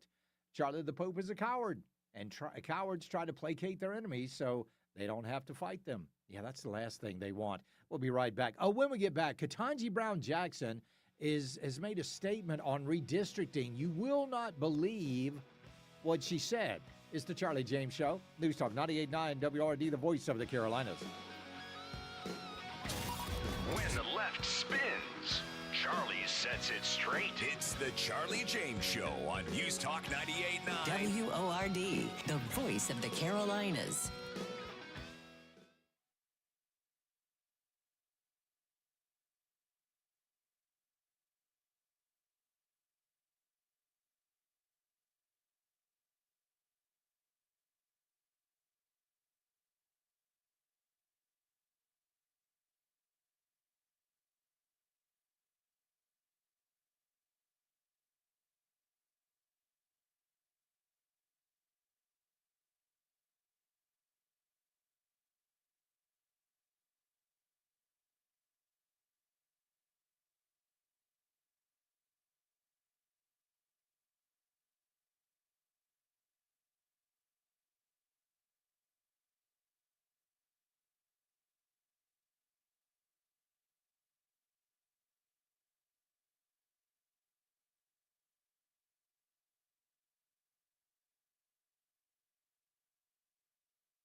Interact on the Common Sense Retirement Planning text line. 800-905-0989. Text or call. One number does it all. 800-905-0989. This is the Charlie James Show on News Talk 98.9 WORD. The voice of the Carolinas. Well, a federal judge has blocked President Trump from firing bureaucrats, but it's not going to work. I mean, this is going to be overturned in the next court. It's just a delay tactic. That's all it is. They know this isn't going to hold muster in the next higher court, and it's certainly not going to hold muster in the Supreme Court. Because you see, when the government is shut down, certain powers automatically, and these are powers that are guaranteed by the Constitution, these powers move to the executive branch, which is President Trump and his cabinet. And according to a little document called the United States Constitution, this Judge Ilston says it's about the untold human suffering. Yeah, okay. There you go. So, but again, it's not going to hold up, so don't worry about it. There's also another case in the Supreme Court, and it's talking about redistricting. And they were talking about redistricting among racial lines. Now, we know that that's not supposed to be. Even in real estate, they have a law against redlining. You can't redline an area and not sell people houses in that area or prevent people from getting houses in that area because of race. You can't do that. And you're not supposed to be able to come along and draw district lines based solely on race. But according to the DEI Justice, Ketanji Brown Jackson, that is acceptable. Let's take a listen to what she said in the Supreme Court today. I guess I'm thinking of the fact that remedial action absent discriminatory intent is really not a new idea in the civil rights laws. And my kind of paradigmatic example of this is something like the ADA. Congress passed the Americans with Disabilities Act against the backdrop of a world that was generally not accessible to people with disabilities. And so it was discriminatory in effect because these folks were not able to access these buildings. Okay. And it didn't matter whether the person who built the building or the person who owned the building intended for them to be exclusionary. That's irrelevant. Congress said the facilities have to be made equally open to people with disabilities if readily possible. Okay. All right. I guess I don't understand why that's not what's happening here. The idea in Section 2 is that we are responding to current day manifestations of past and present decisions that disadvantage minorities and make it so that they don't have equal access to the voting system, right? They're disabled. In fact, we use the word disabled. They're disabled. In Milligan. We say that's a way in which you see that these processes are not equally open. So you are saying that black people can't vote the same as white people because they're disabled? In their, I'm really, did she really just say that? She declared that we need a law to draw congressional districts based on race because black people are like disabled people? Those words just came out of her mouth in the Supreme Court. They don't have equal access to the voting system? Explain how that works, Ketanji Brown Jackson. Explain. Well, then, by golly, how did Obama get elected? How does Jim Clyburn ever get elected? This is absolute. That is absolute bunk. This woman shows pretty much on a regular basis that she is the least qualified Supreme Court justice that we have. Likening black people to the disabled? Oh, my goodness. Could you imagine if Kavanaugh had said something like that? Could you imagine if Donald Trump had said something like that? Any Caucasian conservative had said something like that? Man, that would be headline news 24 hours a day. But you see, this is called the soft bigotry of low expectations. They assume that black people don't have the ability to vote, when they do. They absolutely do. They have equal rights in voting. Everybody, you want to go vote, you vote. The only thing we ask for, conservatives, is that you just show an ID when you vote. And they claim that they can't even do that. When you need an ID to function in our society, you needed to open a bank account. You needed to rent an apartment or a house. You needed to buy a home. You needed to buy a car. You needed to rent a car. You needed to buy liquor. You needed to buy cigarettes. In some states, you needed to buy to pump gas. You need an ID for everything. But for some reason, and none of those things, is it considered racist for you to ask people to show an ID on. But you require an ID for somebody to go vote.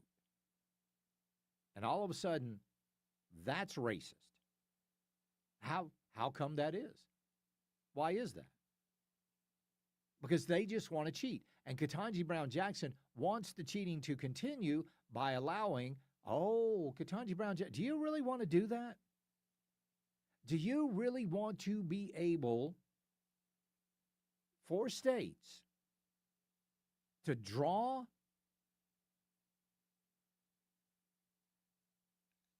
districts based on race? Are you sure you want to do that? Is that the door you want to open up? Because I don't think that's the door you want to open up. But there you go. Again, black people, according to Ketanji Brown Jackson, are like the disabled. Wow. That's pretty amazing. Charlie, you don't need an ID to get welfare or Section 8 or food stamps or any of those social programs. I'm pretty sure you do. And if not, you absolutely should. Charlie, I feel more smarter after hearing her speak. Yeah, I feel with you. Pretty amazing. All right, we'll take a break and we'll be right back. It's the Charlie James Show. News Talk 98.9 WORD, the voice of the Carolinas.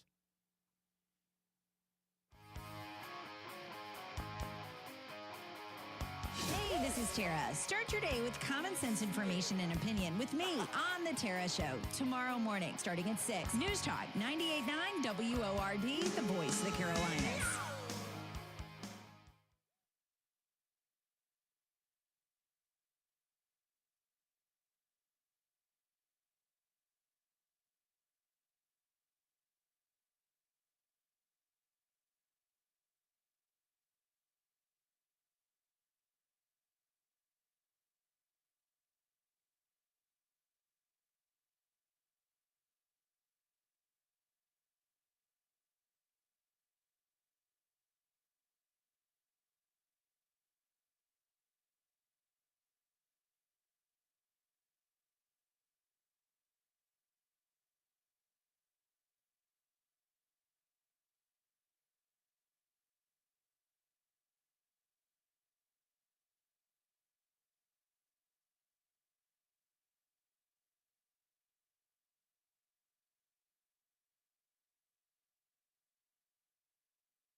The following segment was paid for by Mark Lynch for Senate. Well, we got a Senate primary coming up here in South Carolina, and Mark Lynch is running for that seat, and he joins us right now. Mark, you sent out a statement today about your opponent and how he's failed South Carolina and America's fiscal future. Give us a brief overview of that. Yeah, thank you, Charlie. Good speaking with you, and thank you for having me on. Yep, the federal government just completed their budget of their fiscal year on September 30th of 2025, and the numbers are in, and they're not looking good. And I want to be clear, this is all due to our chairman of our budget committee in Congress, Lindsey Graham. Despite about $200 billion of tariffs in revenue and DOGE cuts, the federal deficit posted a $1.8 trillion, actually $2 trillion after excluding a student loan accounting gimmick that they caused. That's an increase of over $200 billion over 2024. There's a zero chance of us returning to pre-COVID spending levels in this country. We're bankrupt. And I don't know about you, Charlie, but if I don't have money, I can't write a check because it'll bounce, if there's no money in the bank. And the government just keeps spending more and more money. And we have all these unconstitutional agencies outside of the 18 enumerated powers that Congress works under in the Constitution. And experts tell us if we eliminated these unconstitutional agencies, we'd have 80% of our budget returned to us from all this abuse, waste, and fraud and the spending that we're allowing. We can't continue to run our collective household without any consideration of our income, but that's what our budget chairman, Lindsey Graham's doing. He's acting as if he has unlimited source of funding and borrowing without consequences, and he's doing that with our money. He's creating a deficit for our grandchildren and great-grandchildren that we're never going to pay back. And we talk about this every year. We watch the national debt clock running at $38 trillion and spinning out of control. And this is a grave national security threat to our existence in America. I'm calling on Lindsey Graham to step aside immediately for his failure to deliver a budget. It's got to stop. As your United States Senator, when I get in, first you have to identify the problem. Inflation is spinning out of control. We've got to stop the price fixing and collusion and racketeering and bust up these monopolistic companies with trust busting legislation to break apart their monopolies causing this inflation. And it's time to bring prosecution under the RICO Act to these corporations and companies in America that we've allowed to get out of control like we have. It's just not right. When I speak to college students at universities, they're concerned. They're fearful of their future. What kind of future are they going to have? So it's a mess.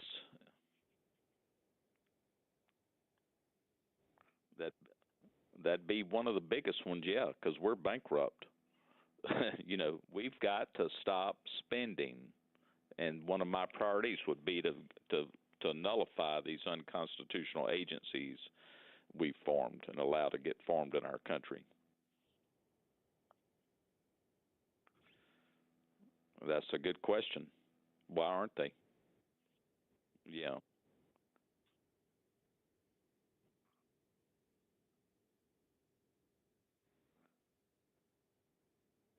Yes.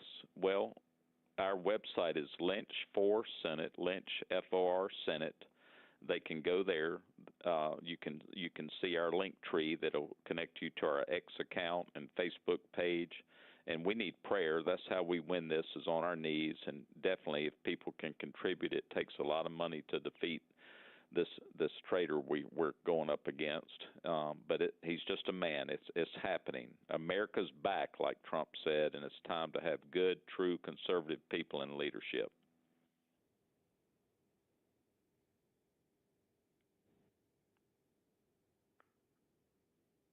Thank you.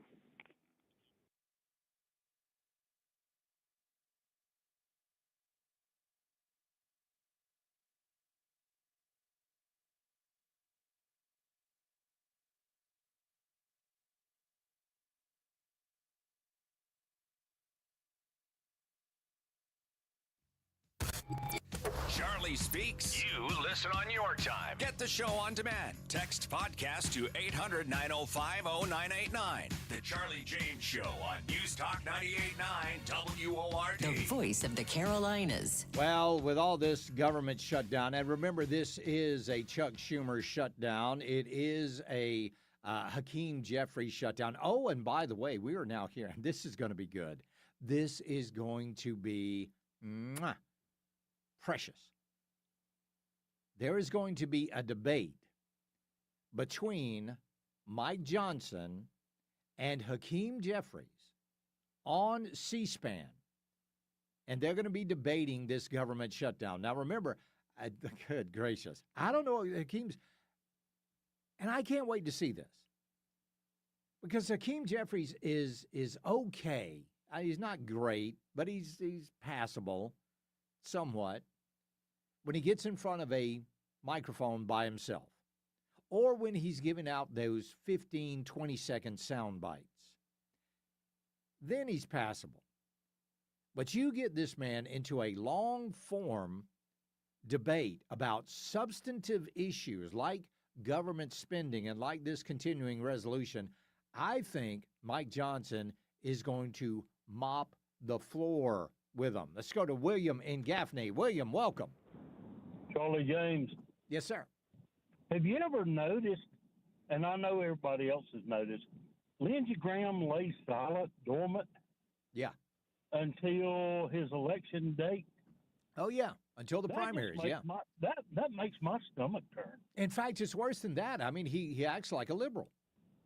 He acts like a liberal because he is a liberal. Yeah, exactly right. He's a backstabbing liberal, what he is. I just need to know what we're going to do to get him out. He's got to go. Oh, here's what we got to do, William. Too long. He's comfortable. We got to vote. Who do we? I vote. We got to vote. I mean, I appreciate you voting, but everybody's got to vote. Okay. I vote city council, county council. I vote anytime I can vote. I'm at the ballot box. Yeah. But good Lord, what are we going to do? He's pathetic. Well, I agree with you. I can't believe, I love Trump to death. Yeah. He's done remarkable stuff, but I don't know why in the world, why did Trump endorse this idiot? Well, I tell you, two reasons. Number one, he needs Lindsey Graham. He's a useful idiot because he's got to get all of his nominees passed. And Lindsey Graham is the chairman of the Budget Committee. So he's in charge of the purse as well. William, I appreciate it, buddy, but that's just it. 13.5% voter turnout. I'll say it a million more times before the primary. 13.5% voter turnout does not make any change. If you get 13.5% voter turnout, you keep getting exactly what you've gotten. But if you want real change, then you get out there and you make sure that you are talking to everybody you possibly can, making sure all of your friends, all of your family are going to the polls and voting. Now, one of the big arguments is, we got so many people running against Lindsey Graham. Too many, but no, it doesn't matter. The only thing we have to do is this.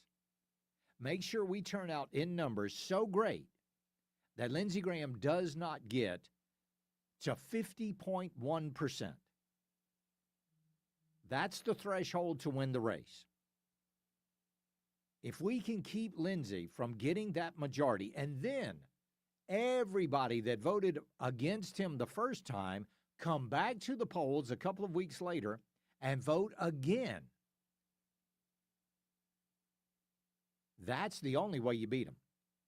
That's it. I mean, when we look at the third congressional district, when we had all of those people running for office then, we had low voter turnout for that race. And then, I mean, I think it was like 13, 14% in that race. But then when they had the runoff election just a couple of weeks later, it was down to like 6%. That changes nothing. But the Democrats are worried right now because of redistricting and because of other things that are going on. They could actually lose 19 seats in the House. Actually represents pretty accurately, mathematically, how the country's divided over the question of the presidency. But if you look at this is what the party pickups would be for congressional districts. Republicans, 5. Missouri, 1. North Carolina, 1. Ohio, 2 or 3. Indiana, 1 or 2. Florida, still discussion down there, but that could be another gold mine for them if they tipped it even further their way. Kansas, 1. New Hampshire, 1. And Nebraska. Democrats, Utah, California, Maryland. Look at this. If you offset California and Texas, Missouri and Utah, North Carolina and Maryland, everything left over is an advantage to the Republicans.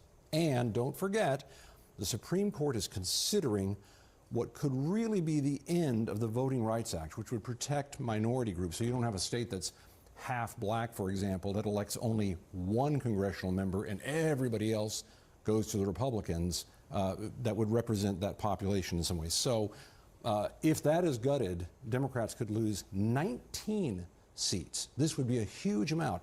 But this is also a measure of how much the White House is concerned about this, because Donald Trump knows if the Democrats get the House again, there could be new investigations just like last time. There could be a new impeachment. There could be a lot of impediment to these plans that right now the Republicans in the House and Senate are letting run like a freight train. Yeah. There you go. So Democrats are in a panic right now. We'll be back. It's the Charlie James Show. News Talk 98.9 WRD, the voice of the Carolinas.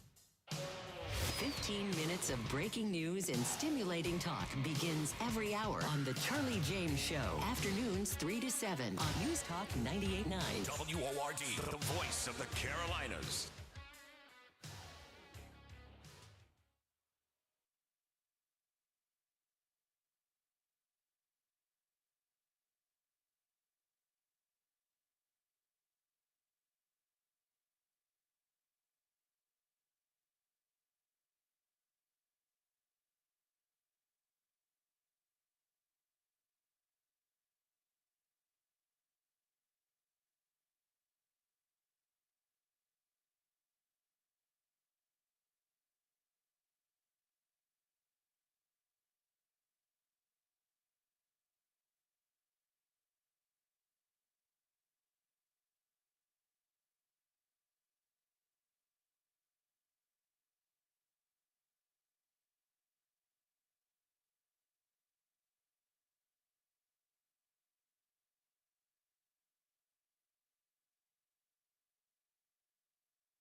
Charlie. Let's talk.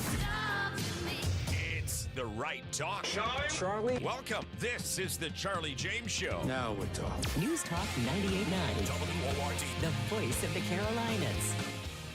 All right, somebody just sent me a text over on the Common Sense Retirement Planning text line that says, Charlie, when will the SCGOP, why will the SCGOP not close the primaries? Okay, a little bit of confusion there. It is not up to the South Carolina GOP.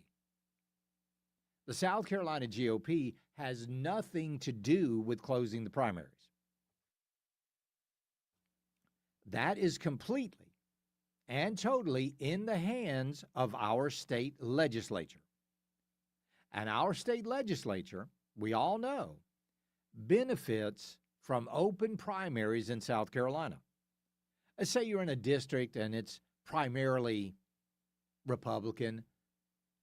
You know the Democrats don't really pose any sort of a threat to you. So you run, you're a Democrat, but you run as a Republican, right?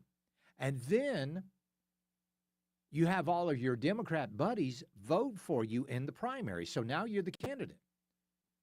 You know, you don't have to worry about a Democrat winning that race, so you're a shoo-in. There you are in the House or the Senate in Columbia. Our state legislature does not. The reason they don't do it is because they don't want to do it. They benefit from it. We've only been talking about it for 19 years, and they still haven't done anything about it. We got several bills that are coming up in the next legislative session in January, and that one is better than the other, and when we get a little closer, we'll certainly point those out to you and tell you who you need to be calling your state legislator and asking them to vote for either one of these bills. One is very weak. The other one, less weak, but still not perfect. Let's go to Chuck in Mills River. Chuck, welcome. Man, I wanted to say great job playing that George Snuffleupagus clip there at the beginning. Yeah. J.D. Vance whooped his butt yes. and handed it to him and said, wear this for a hat. Exactly. And ABC just, they didn't know what to do. They're like, what do we do? What do we do? And George got, and people forget, man, he was a Clinton guy. He was not press secretary, anyway. He was a Clinton press guy. Yeah. People forget that. They say, it's not biased. Yes, it is. All you got to do is look. Jen Psaki, the other one, but good for J.D. Vance. Makes me feel better about when he runs in the next general election. I'm feel a lot better voting for him because he ain't taking it either. Yeah. But I did want to get on. You were talking about the transgender. The numbers that kids seem to be coming to their senses. Well, yeah, that good. I'm glad, and it's you know how I feel about this, and you know why. Your listeners may not know, but they've got to. We have to stop this. We have to stomp it like a roach bug coming into your house. Not the people. I'm not saying go kill anybody. I'm not advocating violence, but you don't have to accept this. You don't, and it's just like you talked about last week, the 2-year-old kid playing in the yard and the naked guy running up. Yeah. You were exactly right. You hit that nail on the head. The only reason they did that was so they could do it in front of kids at the Pride Parade. That's all it is. It has to be stopped. And I think we've got, whatever you do at your own house, that's none of my business. I don't care. But you bring it out in public and you come into my yard. Yeah. That's one thing, but I'm glad to see, because the kids are wising up. They're like, God, I can't believe it. This would be one of those things they look back and say, man, I can't believe I did that. Yeah, some of them it's going to be too late, though. Some it's going to be too late. No, They've already had the it's not surgery. it. They've already had the puberty blockers. They've already messed up their hormones for life. Yeah, this is good on South Carolina for beating the tar out of ACLU, man. Yeah. They dropped the case. That's good for them. ACLU, remember, the ACLU stood up for NAMBLA. That's People right. don't know what NAMBLA is anymore. Yeah. Look it up, people. I don't want to talk about it. Yeah, But, you're thanks right. for taking my call, man, and fight. Keep fighting. I appreciate you, Chuck. Thank you very much. Well, Kristi Noem sent out a video to airports across the country. And I want you to listen to the video that she put out. Hi, I'm Kristi Noem, the United States Secretary of Homeland Security. It is TSA's top priority to make sure that you have the most pleasant and efficient airport experience as possible while we keep you safe. However, Democrats in Congress refuse to fund the federal government, and because of this, many of our operations are impacted, and most of our TSA employees are working without pay. We will continue to do all that we can to avoid delays that will impact your travel. And our hope is that Democrats will soon recognize the importance of opening the government. Ta-da! Now, some airports, shockingly enough, are refusing to air that video. Now, they always do that. I mean, they always air. I mean, I remember it was it was after the election. My wife and I were in New Haven, Connecticut. And there was Alejandro Mayorkas on the screen, even though he was not the Secretary of Homeland Security anymore.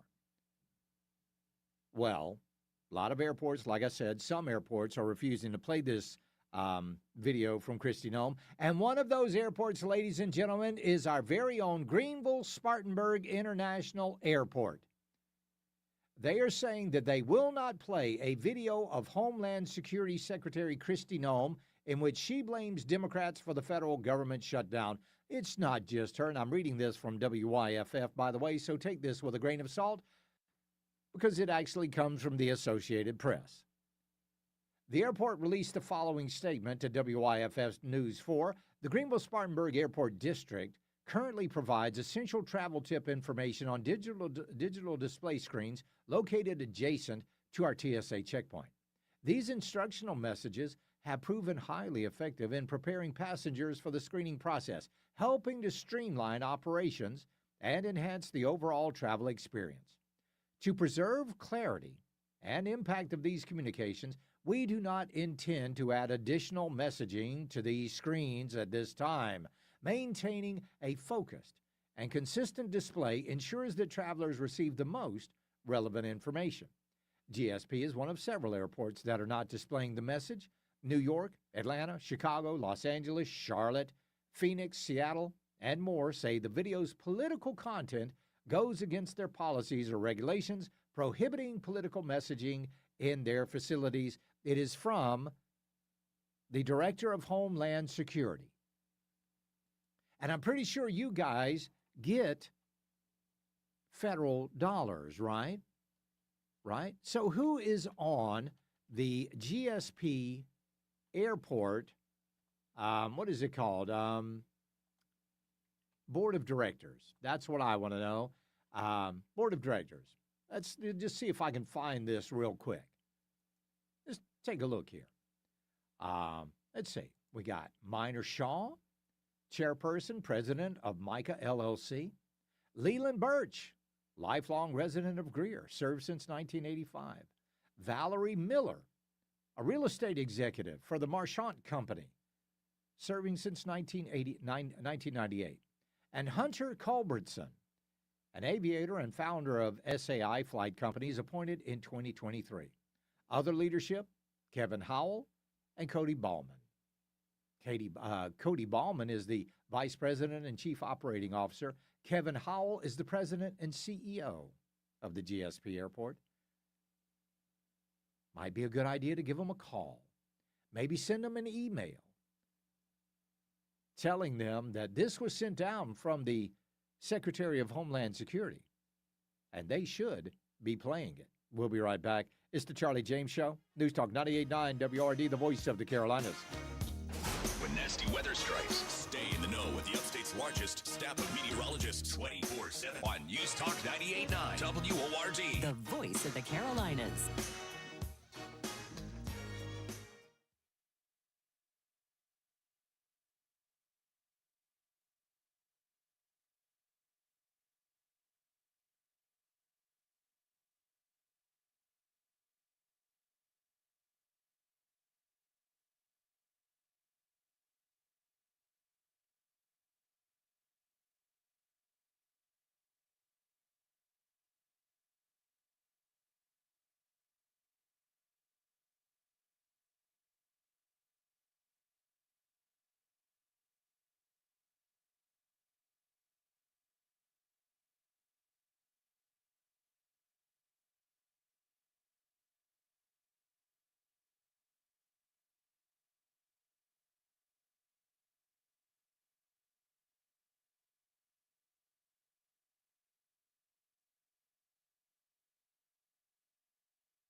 Let your fingers do the talking. Text the Common Sense Retirement Planning text line at 800-905-0989. This is the Charlie James Show on News Talk 98.9 WORD. The voice of the Carolinas. And welcome back to the program. Glad to have you along with us.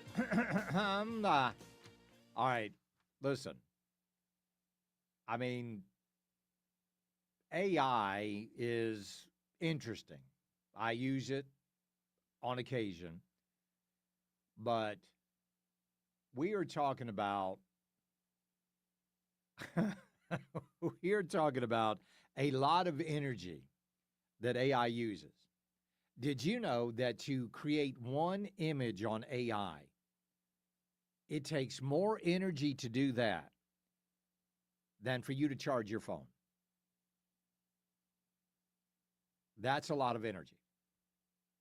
Now, one household on average consumes 10,500 kilowatts. I believe that's the annual 10,500 kilowatts annually. How much does AI use? AI uses 60 terawatts annually.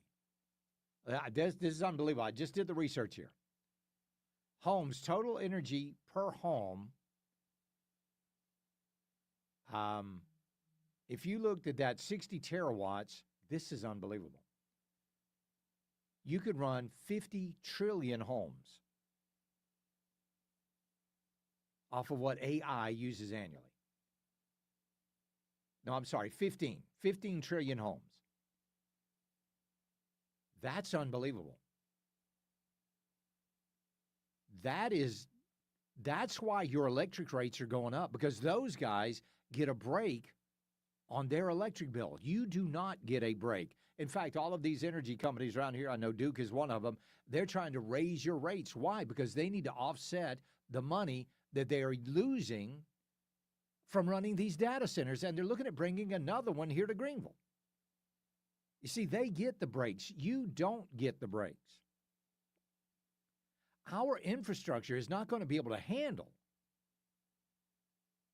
all of this artificial intelligence use that's going on. We're just not ready for it. Now, that's pretty amazing. That is absolutely unbelievable. No, I'm sorry, I was wrong. I said trillion, I meant million. 50.06 million homes could be run by what just the AI industry uses every year. 50 million homes. And now it's going to get even worse. Because over at ChatGPT, which is what I use, and I don't use it for a whole lot. I might have it create a graphic for me or something like that, or do a little research here and there. I'm not a huge user of AI. I may use it once or twice a week. But now they're going to start a new feature coming up at the end of the year. Because ChatGPT has not had one thing that a lot of these other chatbots have had, and that's a sex bot. They haven't had it. Well, they're going to get them one. Now they're going to get them one. And you're going to be able to go on and have very graphic conversations with these AI chatbots. You can even put your phone number in there, and your digital paramour will send you text messages and emails if you like. Oh my gosh. If you thought that our young men were sitting around playing video games, you wait until the sex chatbot hits. We are going to lose a generation of young men. Let's go to Richard in Dallas. Richard, welcome. Thank you, Charlie. Yes, sir. I hate to sound negative about what's going on over there in the Middle East, but as the Palestinians filter back into Gaza and see all the devastation that's, there, they're going to blame that on Israel. And, they're not going to relate it to the fact that all the devastation was due to what Hamas done on October the 7th, what it's going to do, it's just going to drive the Palestinian people to Hamas even more, because the Palestinians and Hamas are all on the same page. Well, here's the thing, though. They're refusing to lay down their guns, and they're refusing to give up leadership. Now, let's just assume something, Richard. Let's just assume that the Trump administration and the folks over there in Israel, that they knew all of this was going to happen. Okay. And they were like, all right, here's the peace deal. You signed the peace deal. This is the peace deal. And now you're going to break the peace deal? They already have. Time for us to turn you into a parking lot. Yeah, they already broke it. You know what I'm saying? I know. But see, that's the thing, though, because before the mainstream media, they were all pro-Hamas, they were pro-Palestinians, they were pro all of this stuff. Yeah. Well, now they can't be, because it is quite obvious that the Palestinians are breaking the peace deal. So if they break the peace deal and we react and Israel reacts, they've really got no talking points left. Well, the only way to end this with Hamas is, I mean, it's cruel to say it, but the Palestinians and the Hamas is going to have to be eliminated from the face of the earth, or this will continue to go on. Yeah. It might be 10 years down the road, maybe 20 before there's another devastating attack. But the next attack will be a nuclear weapon dropped on Israel. You know, we got to do away with them. They're going to have to be exterminated like pests. Yeah, which is exactly what they are. You're right about that, Richard. I appreciate it, buddy. But yeah, over in Gaza, the Palestinians, they've already haven't there, and they've actually kind of broken out in a little bit of a civil war. So the question is going to have to be to the average Palestinian people, and remember, these were the people that elected Hamas, so to speak, to be their leadership. What are they going to be able to do? What are they going to do? They're going to have to rise up and defeat Hamas themselves. Or they're going to have to say goodbye to Gaza. Because Israel, if this doesn't go through, Israel is not going to hold back, and I don't believe this president is going to hold them back. We'll see. We'll see what happens. WRD Talk Line, 800-9050-989. That's also the Common Sense Retirement Planning text line. Let's go to Vinny in Boiling Springs. Vinny, what do you think about that situation in Gaza? Well, like your last caller, he's absolutely correct. I'm sorry. If they're in violation of the peace agreement already, then let's level them out. He's right. You can't let them, because you're not going to get on a peace treaty rid of hate that's already been embedded for centuries with these guys. Yeah, absolutely. Stop there. Centuries. And I want to throw a big thank you to our President of the United States, Donald Trump, for doing what he did for Charlie Kirk and his family. He so richly deserved that. Yeah. And you were going so fast on all your topics, I couldn't keep up. I wanted to say a lot about it. But keep doing what you're doing, Charlie. I love you, man. You're awesome. I appreciate it. Thank you, Vinny. We got to move fast. Got to move fast in this day and age, folks. We'll be right back. It's the Charlie James Show. News Talk 98.9 WRD, the voice of the Carolinas. Breaking news and what to make of it all with me, Mike Gallagher, tomorrow 10 to noon, right after Tara on News Talk 98.9 WORD, the voice of the Carolinas.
or call. One number does it all. 800-905-0989. This is the Charlie James Show on News Talk 98.9 WORD. The voice of the Carolinas. Well, I told you earlier in the show, I told you that there was a survey done among Americans to find out who really trusts the mainstream media anymore, and it was not good news for the mainstream media. Only 28% of Americans, and I think that's a little high probably. Well, let me put it this way. Only 28% of Americans claim that they trust the mainstream media. I don't think a lot of them just won't admit it, that they don't trust the mainstream media. But we got news out of NBC News. In a devastating move, NBC News has fired nearly 150 staff members. These staff members were responsible for Black, Latino, Asian, and LGBTQ plus coverage. You see, they had that as a department at NBC News. It wasn't just, let's cover the news. They were like, all right, well, you guys are going to be covering Black news. You guys are going to be covering Latino news. You'll be over at the Asian news. And you he, she's over here, you're going to be covering LGBTQ plus coverage, and we'll be running your stories. We have known forever that especially the networks are nothing but a propaganda arm of the Democrat Party. That's just what they do. They aren't trustworthy. They skew the news. I played for you a clip today where they had that skirmish in Los Angeles, or was it Chicago? I think it was Chicago, where there was a person rammed an ICE vehicle. ICE agents got out of the vehicle. Then people started throwing rocks, and then the ICE agents deployed the tear gas and they reported it completely the opposite. They reported it like the first thing the ICE agents did was jump out of the vehicle and deploy the tear gas canisters, and then the rocks came. Well, that wasn't what the video was showing. But they still got to go along with their narrative. So 150 people at NBC News have now lost their jobs because that's what they were. They were DEI, they were diversity hires. All of this was just that critical race theory. That's all it was based on. All of it was to promote the LGBTQ plus ideology. That's all that was about. Again, nothing but propaganda. Well, the mainstream media is very upset right now with the Department of War. Let's take a listen to what Brian Stelter, Mr. Potato Head, said, because I mean, it's crazy. Hold on, I'll try to find that clip for you in just a second. But I lost it here for some reason. Where is this doggone thing? Let's see if I can find it. Here we go. Nope, still don't have it. Let's see if I can find it real quick, because, I mean, it's priceless. Now, what is happening here is that a lot of journalists are very upset with Pete Hegseth and the Department of War. Let's take a listen. This is Mr. Potato Head. Here we go. Reporters have been showing up at the Pentagon today and handing in their press passes. This is an extraordinary moment showing that the Pentagon is not changing, not backing away from this drastic, radical new policy. And the news outlets, the reporters, the editors, the media lawyers who said this is unacceptable, they're not changing their tune either. So all the major networks, all the major wire service and newspaper reporters who cover the Pentagon day in, day out are turning in their credentials. And essentially, as of tomorrow, you won't have those journalists able to work out of the Pentagon complex anymore. So what were they doing in the Pentagon? What are they so upset about? Why are they turning in their press credentials? Because there's been something going on for a long time at the Pentagon that I kind of find unbelievable. Reporters were able to freely walk the halls of the Pentagon. They could go basically, except for the war room and places like that, but they could just go wherever they wanted. They could just go talk to anybody they wanted. Well, now the requirement from the Department of War is that journalists can only use information authorized for release by the Department of War. This includes prohibiting active solicitation of details from Pentagon staff, even if unclassified. And Sean Parnell stated that the rules prevent employees from violating disclosure protocols and ensure transparency through official channels. Hegseth has framed it as aligning with national security that it is needed in this era of heightened threats. So they're mad that they just don't have carte blanche to walk around anywhere. According to this, without access, coverage of the world's largest military becomes heavily reliant on leaks, official briefings, or remote reporting, potentially stifling investigative work on the issues like troop deployment, spending, and policy decisions. Well, good gracious. The Federal Reserve doesn't allow reporters to just walk around their offices, do they? They don't allow them back in the vault. But for some reason, we have allowed these people to walk the halls of the Pentagon. And a lot of those people are looking for people that are willing to talk without going through the proper channels. Now, when you do that, you literally put American security at risk.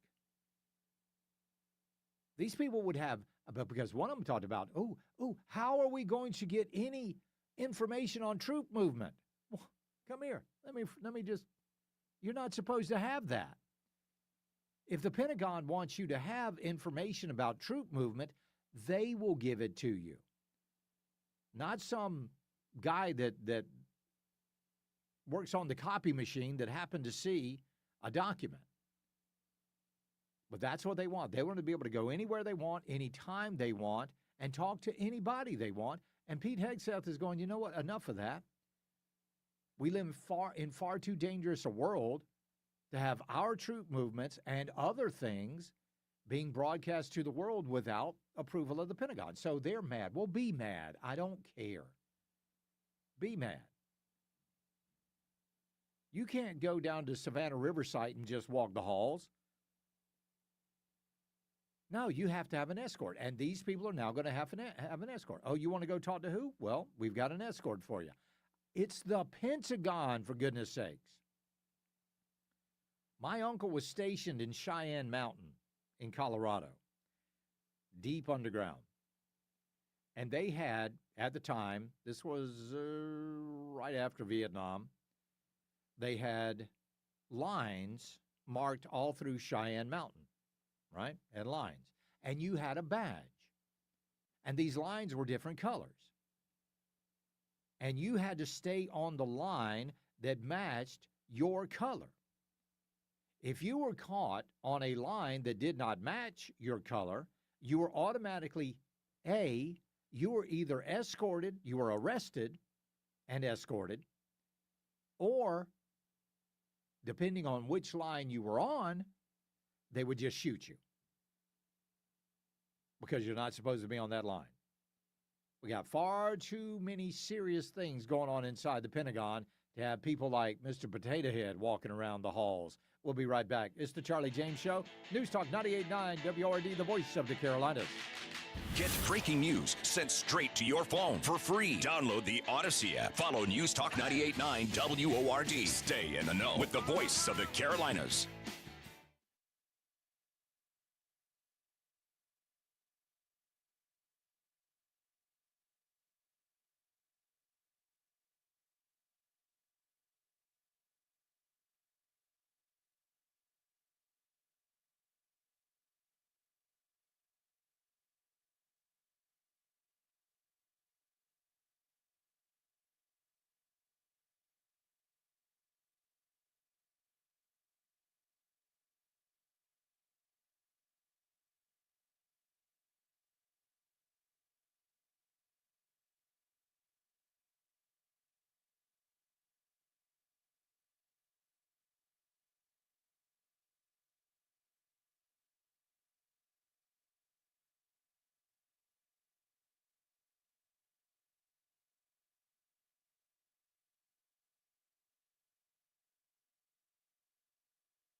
Charlie Speaks. You listen on your time. Get the show on demand. Text podcast to 800-905-0989. The Charlie James Show on News Talk 98.9 WORD. The voice of the Carolinas.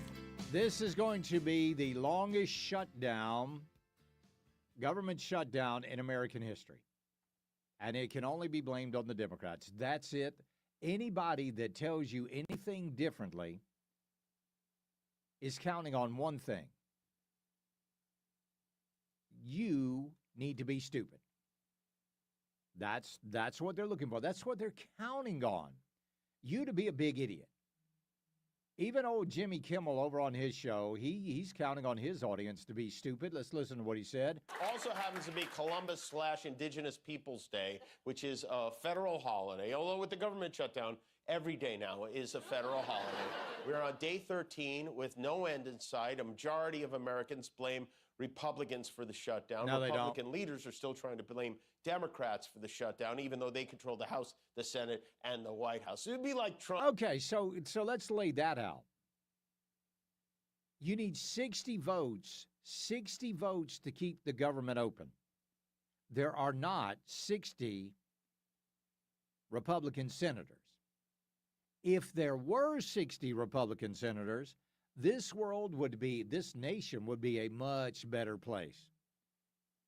Might even have to go 61 because you never can really count on Rand Paul. If we had that majority, if we had that filibuster-proof majority of 60 senators, we would really be getting something done in the United States, but we don't. So therefore, we need some Democrats to join the Republicans to open the government.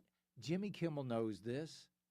He's well aware of how these things work, but he's got to keep going with the old Democrat talking points because that's what he's paid to do.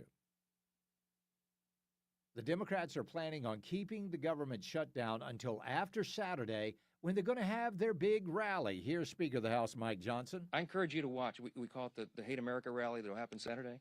Let's see who shows up for that. I bet you see pro-Hamas supporters. I bet you see Antifa types. I bet you see the Marxists in full display, the people who don't want to stand and defend the foundational truths of this republic. And we do. And that's what we're here doing every single day. And we'll continue to come in every morning and tell the American people the plain and simple facts. Because the facts are going to win the day here. The American people are not stupid. They see what's going on. I encourage you and I hope they do see what's going on. At least I hope they do. Now we're hearing that Mike Johnson and Hakeem Jeffries are actually going to have a debate over on C-SPAN. Watch that. I don't know when that's going to happen, but that's scheduled. Because Hakeem Jeffries, like I said before, I mean, he's okay at giving the 15, 20, 30-second sound bites. But what the Democrats are looking for is to add $1.5 trillion to this continuing resolution. $1.5 trillion. Now, remember, they've already voted on this. They did that a couple of months ago with the One Big Beautiful Bill. But they got shellacked by the extreme left wing of the Democrat Party, and they're feeling the pressure from folks like Alexandria Ocasio-Cortez, especially Chuck Schumer, who she is looking at primarying in New York. So that's what this is about. And it's also about that anti-America rally that is going to be happening coming up on Saturday. Let's see how that works out. Now, it's not just in Washington, D.C. at the mall. They've got these things all over the place. Be looking in your area for one to pop up. Ignore those people, for God has rendered them brainless. But this is a Democrat shutdown. Period. Now, some Democrats like it. Some Democrats think it is okay. In fact, there's a Democrat Senator, Jeff Merkley. He says, yeah, this is the right strategy, absolutely. The Republicans say they'll negotiate, but they'll negotiate after you fund the government. That has been, I mean, these positions have been known for not just 15 days now, but for weeks and months. The question then becomes more and more relevant is this. At what point do you believe you need to change strategy to get out of this? Do you see a point at all? Well, this is the right strategy. The Republicans say they'll negotiate, it's but the right strategy. Keeping the government shut down, not paying our soldiers, not paying our federal workers, that's the right strategy. That's what they want. So, Dana Bash over at CNN kind of embarrassed Hakeem Jeffries. Listen to this. Engagement to try to find You're common right down ground. the hall from Mike Johnson's office. I know exactly where you are. You could probably take a few steps and go knock on the door and talk to him. Have you tried that? Speaker Johnson hasn't been given permission to have a conversation with me or Leader Schumer, and he said as much earlier today. So you don't think he would talk to you at all?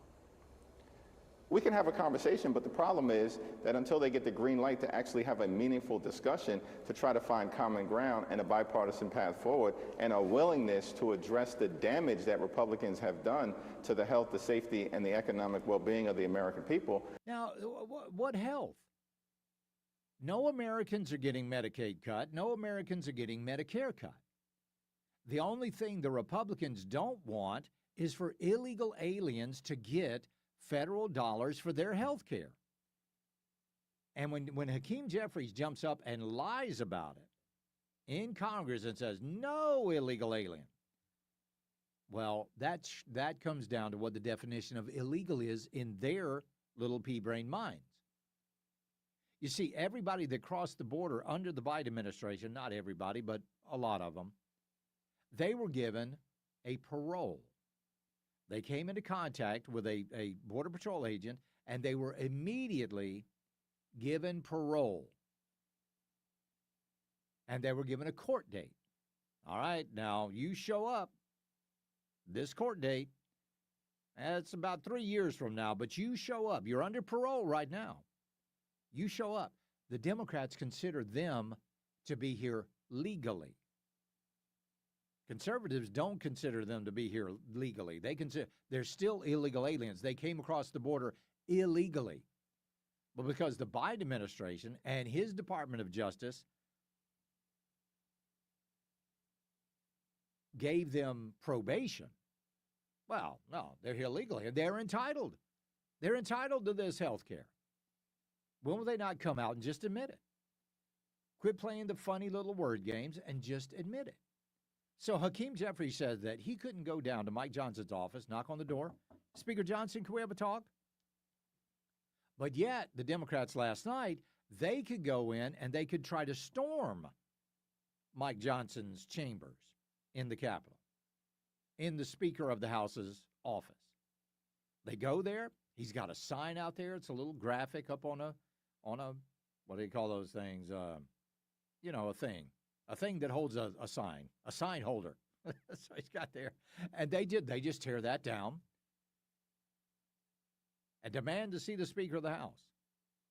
Well, that didn't work out too well for him. But we will see. Tomorrow will be day 16 of the government shutdown. We'll give you any updates that happen overnight, of course. And, of course, Tara will have all that for you. First thing in the morning, we will see you guys right back here tomorrow when it will be a Thursday. Looking forward to that. Want y'all to get out there and have a wonderful, wonderful evening. Do not eat that Halloween candy just yet. You have not been given permission. We'll see you tomorrow. As always, we love you. God bless. Buckle up. Bye, y'all. 15 minutes of breaking news.